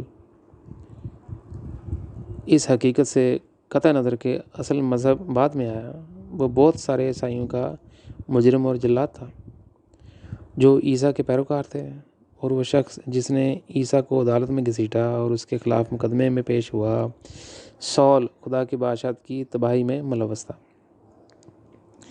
اس شخص نے عیسیٰ کے ایک کے بعد دوسرے پیروکاروں کو ذبح کیا بغیر ذرا بھی ہمدردی کے۔ اپنی اندھی نفرت میں اس نے آخرکار اسٹیفن کو مار ڈالا۔ سول وہ تھا جس نے دمشق کا سفر کیا، اور سردار فرشتے جبرائیل وہ تھا جس نے مذہب کی بنیاد رکھی۔ اس نے عیسیٰ کی شکل اختیار کی اور یوں نیا مذہب شروع ہوا۔ آپ یہ سب میری کتاب میں پڑھ سکتے ہیں، جس کا نام ہے خدا ایک دکھائی دینے والا خدا ہے جو انسانیت پہ ایک مرئی خدا کے طور پہ ظاہر ہوتا ہے۔ جیسا کہ میں نے کہا، یہیں سے نیا مذہب شروع ہوا جو ایک سادہ اور سستا نظریہ سکھاتا ہے: عیسیٰ پر ایمان لاؤ اور روحانی نجات حاصل کرو۔ لیکن حقیقت بہت تلخ ہے۔ روحانی دنیا میں عیسائیوں کے لیے کوئی روحانی نجات نہیں ہے۔ وہ نچلی اور درمیانی جہان میں جاتے ہیں، اور صرف ایک بار ایک روح نچلی تحقیق کے اچھے جہان میں داخل ہوتی ہے۔ جیسا کہ ہم دیکھتے ہیں، روحانی دنیا میں ان کے لیے کوئی نجات نہیں ہے، کیونکہ سب سے بڑی برائی مذاہب میں ہے۔ عیسیٰ نے خود کہا، بہت سے پکاریں گے خداوند خداوند خداوند۔ بائبل متی 7 آیت 21-23۔ عیسائیت خود عیسیٰ کو رب کہتے ہیں، اور عیسیٰ اس کے بارے میں کیا کہتا ہے؟ میں تمہیں نہیں جانتا، اس سے تمام برائیوں کے چشموں کے لیے تم برائی کی جڑ ہو۔ عیسیٰ خدا کی بادشاہت کو قائم کرنے اور جنتوں پر خدا کی براہ راست حکمرانی کے تحت آنے کے اہل تھا، لیکن خدا کی منشا کے لیے اس نے جو غلطیاں کیں، اس کی وجہ سے وہ اس سے پہلے کے تمام انبیاء کی طرح نچلی مخلوق میں اختتام پذیر ہوا اور فرشتوں کے بالواسطہ تسلط میں آ گیا۔ 575 سال بعد محمد ظاہر ہوا اور اپنے مشن کا آغاز کیا۔ اس کے لیے میں نے اپنی کتاب بھی وقف کی ہے، جس کا عنوان ہے خدا کی شناخت۔ محمد سب سے بڑے انبیاء میں ممتاز نبی۔ اس مقام پر یہ بات دہرانا دلچسپ ہے کہ محمد نے اپنے بارے میں کہا کہ وہ فرشتوں کی شے یعنی آبجیکٹ ہے، اور اسی وجہ سے اس مذہب کی ابتدا ہوئی۔ آخری ابواب میں سے ایک میں اس نے وضاحت کی کہ وہ عیسیٰ کے ساتھ کام کیوں نہیں کرنا چاہتا تھا۔ اس نے سب سے پہلے انسانوں سے خدا کی شناخت کے بارے میں بات کر کے سردار فرشتہ جبرائیل کے ساتھ خدا کی کارسازی کو پورا کرنا شروع کیا۔ اب فرشتوں نے اپنی اپنی حکمت کا استعمال کیا، اور انبیاء نے، جو کہ بالا فرشتوں کے قانون کے تحت ہیں، اپنے اپنے فیصلے کے مطابق فیصلہ کیا کہ کیا بونا ہے اور کیا نہیں بونا ہے۔ ایک موقع پر محمد نے مجھ سے کہا کہ میں نے ابو طالب کو جہنم میں گھٹنوں کے بل چپکے ہوئے دیکھا۔ یہ بات حیران کن معلوم ہو سکتی ہے، اس بات پر غور کرتے ہوئے کہ ابو طالب ایک عظیم انسان تھا جس نے محمد اور اس کے مشن کی حفاظت کی، حالانکہ آخر میں اس نے خدا کی منشا کی پیروی نہیں کی۔ مزید یہ کہ اس نے محمد کی پیروی بھی نہیں کی۔ اسے اس کی رسید مل گئی، اور اس نے اپنی قسمت کو دوسری چیز کے علاوہ کم نچلے درمیانی جہان میں پایا۔ پھر محمد اور عظیم فرشتہ جبرائیل کے درمیان زبردست سودے بازی ہوئی، جس میں محمد نے مطالبہ کیا، جبرائیل، جیسا کہ تم جانتے ہو، میں صرف خدا کی منشا کے لیے راستے پر نہیں چلا، میرے پیچھے میرے پیروکاروں کی ایک بڑی فوج تھی۔ ان سب کو فردوس میں اچھی جگہ جانا چاہیے، یہاں تک کہ اگر تم اس بات کا مقابلہ کرو کہ یہ سب ایک ہی نیت کے ساتھ میرے ساتھ نہیں کھڑے تھے، تاہم کم از کم 70,000 اور خاص طور پر میرے ابتدائی پیروکار ہیں جنہوں نے خلوص دل سے زمین کے لیے اپنا پسینہ بہایا، انسانیت کے لیے آنسو اور جنتوں کے لیے خون بہایا۔ ان کے لیے خدا کی طرف سے فردوس کا مفت ٹکٹ ہونا چاہیے۔ تمہیں اس معاملے میں خدا کے پاس جانا چاہیے اور اس سے میرے لیے یہ مانگنا چاہیے۔ جبرائیل نے ایسا کرنے کا وعدہ کیا۔ ایک بات بالکل سچ ہے، ان کے پیروکاروں نے بہت سی مشکلیں برداشت کیں اور اپنی زندگیوں میں عظیم قربانیاں دیں، لیکن وہ اپنی عادات نہ چھوڑ سکے۔ وہ مختصر لمحات تھے جب وہ خدا کی منشا کے لیے تیار تھے اور اس کے لیے اپنی جانیں قربان کر دیتے تھے۔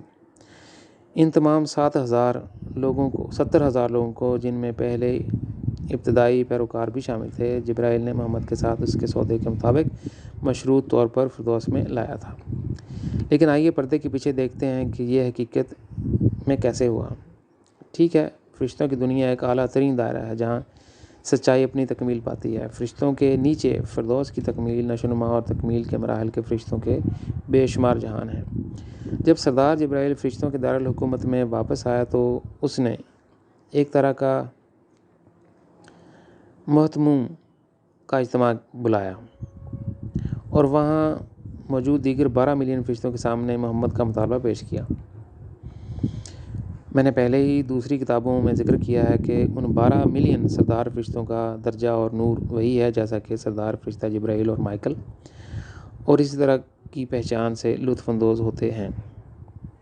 جبرائیل نے سب سے پہلے لفظ لیا اور شروع کیا، محمد میرا آبجیکٹ ہے، اور اب اس نے یہ مطالبہ کیا ہے کہ اس کے 70,000 پیروکار بشمول اس کے ابتدائی حامی جنہوں نے اسلام کی بنیاد رکھی کو فردوس میں جانا چاہیے، چونکہ سردار فرشتے یعنی آرک اینجلز براہ راست خدا کے زیر تسلط نہیں ہیں، وہ صرف خدا کے پاس جا کر اس سے پوچھ نہیں سکتے، لیکن چونکہ محمد کی درخواست ان کی فردوس کی دنیا سے متعلق تھی اس لیے وہ خود اس کا فیصلہ کر سکتے تھے، اور انہوں نے کیا۔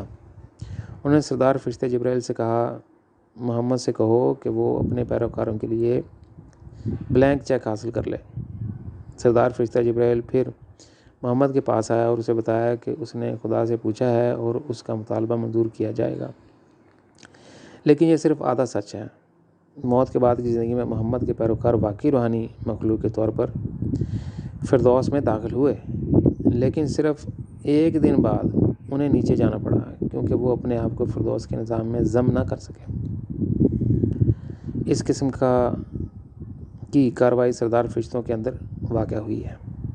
یہ وہی تھے جنہوں نے مذاہب کی تخلیق کی تحریک کی، اور یہ ایک تلخ سچائی ہے۔ مثال کے طور پر اگر ہم قرآن کو دیکھیں تو ہمیں معلوم ہوتا ہے کہ خدا کے بارے میں 5% سے زیادہ سچائی نہیں ہے۔ اگر ہم بہت قریب سے دیکھیں تو ہمیں خدا کے تقریباً 3% انکشافات کا پتہ چلتا ہے جو جبرائیل نے ہمارے خالق کی طرف سے محمد کو پہنچایا۔ باقی سب کچھ فرشتوں کے علم اور محمد کے اپنے خیالات کی وجہ سے ہے۔ فرشتوں اور محمد نے اپنے پیغامات خدا کی آڑ میں لکھے ہوئے تھے۔ اگر ہم عہد نامہ قدیم کو دیکھنے کی ہمت کریں تو وہاں کے حالات اس سے بھی بدتر ہیں۔ نئے عہد نامہ میں بھی کوئی بہترین نظر نہیں آتے۔ یوحنا 3:11 کہتا ہے، میں تم سے سچ کہتا ہوں کہ ہم جو کچھ جانتے ہیں وہی بولتے ہیں اور جو ہم نے دیکھا ہے اس کی گواہی دیتے ہیں، لیکن پھر بھی تم لوگ ہماری گواہی کو قبول نہیں کرتے۔ کتاب کا عنوان یہ بھی ہو سکتا ہے کہ میں نے خدا کو دیکھا، لیکن جب ہم بائبل کو کھولتے ہیں، چاہے ہم مارک، میتھیو یا کسی کے بھی ایتھولوجم کو کھولیں، ہم کسی بھی صفحے سے گزریں، ہمیں خدا کے بارے میں زیادہ نہیں ملتا، کیونکہ 99% صفحات عیسیٰ سے بھرے ہوئے ہیں۔ عیسیٰ انبیاء میں سے ایک تھا جو خدا کے بارے میں سب کچھ ظاہر کر سکتا تھا، لیکن اس نے نہیں کیا۔ خدا کی کارسازی دوبارہ مستقبل میں منتقل ہو گئی اور خدا کی بادشاہی بھی اس کے ہاتھ سے نکل گئی۔ بعد میں ایک نیا مذہب پیدا ہوا، عیسائیت، فرشتوں سے بھی متاثر ہوئی، اور اس کے 575 سال بعد اسلام آیا۔ محمد کا خاندان، اس کے رشتہ دار اور اس کے پیروکار سب فرشتوں کے بالواسطہ تسلط اور سچائی کے قوانین کے دائرہ کار میں آئے۔ یہ سب نچلی روحانی تخلیق سے تعلق رکھتا ہے۔ صدیاں بیت گئیں، مجھے مسیح کہلانے تک پورے 1500 سال لگے۔ مجھے وہی کام انجام دینا تھا جو مجھ سے پہلے تمام انبیاء اور مسیحوں نے انجام دیا تھا۔ مجھے بھی خدا کی بادشاہت کے بارے میں بلایا گیا تھا، لیکن اگر تمہارے پاس ایسا کرنے کے لیے مواد نہیں ہے تو تم خدا کی بادشاہت کیسے بنا سکتے ہو؟ اگر آپ کے پاس کوئی بلیو پرنٹ نہیں ہے تو آپ کچھ کیسے بنا سکتے ہیں؟ عیسائی اپنی ناقابل تسخیر جہالت اور اندھے پن میں اعلان کرتے ہیں، تیری منشا زمین پر پوری ہوگی جیسے آسمان پر ہے۔ وہ فردوس میں جنت میں بھی فرق نہیں کر سکتے۔ فردوس ترقی کے انگنت مراحل پر مشتمل ہے اور کسی بھی طرح جنت نہیں ہے۔ فردوس فرشتوں کے زیر تسلط ہے، جنتیں براہ راست خدا کے زیر تسلط ہیں۔ عیسائی یہ نہیں جانتے کہ دونوں چیزوں میں فرق کرنے سے قاصر ہیں، اور اس طرح 2000 سالوں سے انہوں نے دعا کی ہے، خدایا زمین پر تیری منشا پوری ہو۔ لیکن اگر آپ ان سے پوچھیں کہ خدا کی منشا کیا ہے، تو جواب آتا ہے عیسیٰ واپس آئے گا اور خدا کی منشا پوری کرے گا۔ اگرچہ ان کے پاس 2000 سال تھے لیکن انہوں نے ماضی کی غلطیوں سے سبق نہیں سیکھا۔ عیسیٰ نے یہودیوں کو صاف صاف بتا دیا تھا کہ الیاس آسمان سے نہیں اترے گا۔ اس وقت یہودیوں کا یہ بھی ماننا تھا کہ ایلیا یعنی الیاس جو عیسیٰ مسیح کے 900 سال پہلے زمین پر رہتا تھا، حقیقی معنوں میں آسمان پر گیا تھا اور اس لیے وہ وہاں سے نازل ہوگا۔ یہ قیاس غلط تھا کیونکہ اس سے پہلے کوئی جنت میں نہیں گیا تھا۔ ایلیا بالکل اپنے پہلے بہت سے لوگوں کی طرح خدا کی منشا کے لیے اپنا مشن چھوڑ گیا تھا۔ اس بات کو عام نہ کرنے کے لیے اس وقت یہ کہانی سنائی گئی تھی کہ خدا نے ایلیا کو اس کی موت کے بعد ایک آتش گیر گاڑی میں آسمان کا سفر کر کے عزت بخشی۔ بالکل وہی ہے جو عیسیٰ نے کہا۔ اس نے مشن کو چھوڑ دیا جب ارمیتھیا کے جوزف نے اسے صلیب سے نیچے اتارا، اور اب یہ کہانی رچ گئی کہ وہ جنت میں چلا گیا تھا کیونکہ اس کی گمشدگی کو کسی نہ کسی طرح بیان کرنا تھا۔ عیسیٰ کو ارمیتھیا کے جوزف نے 3 سال تک چھپا رکھا تھا۔ بعد میں انہوں نے اسے مذہبی نظریے میں بدل دیا کہ اسے 3 دن تک مردہ دفن کیا گیا اور پھر آسمان پر چڑھایا گیا۔ آج جو کچھ ہمیں انفرادی مذاہب کے ذریعے روحانی سچائی کے طور پر فروخت کیا جاتا ہے، وہ دراصل عیسائی اور یہودی پیروکاروں کی کہانیاں ہیں۔ اس کے باوجود عیسیٰ نے گواہی دی ہے کہ الیاس یعنی ایلیا اس طرح واپس نہیں آئے گا، اور پھر بھی وہ ضد کے ساتھ اسے قبول کرتے رہے اور آسمان کی طرف دیکھتے رہے۔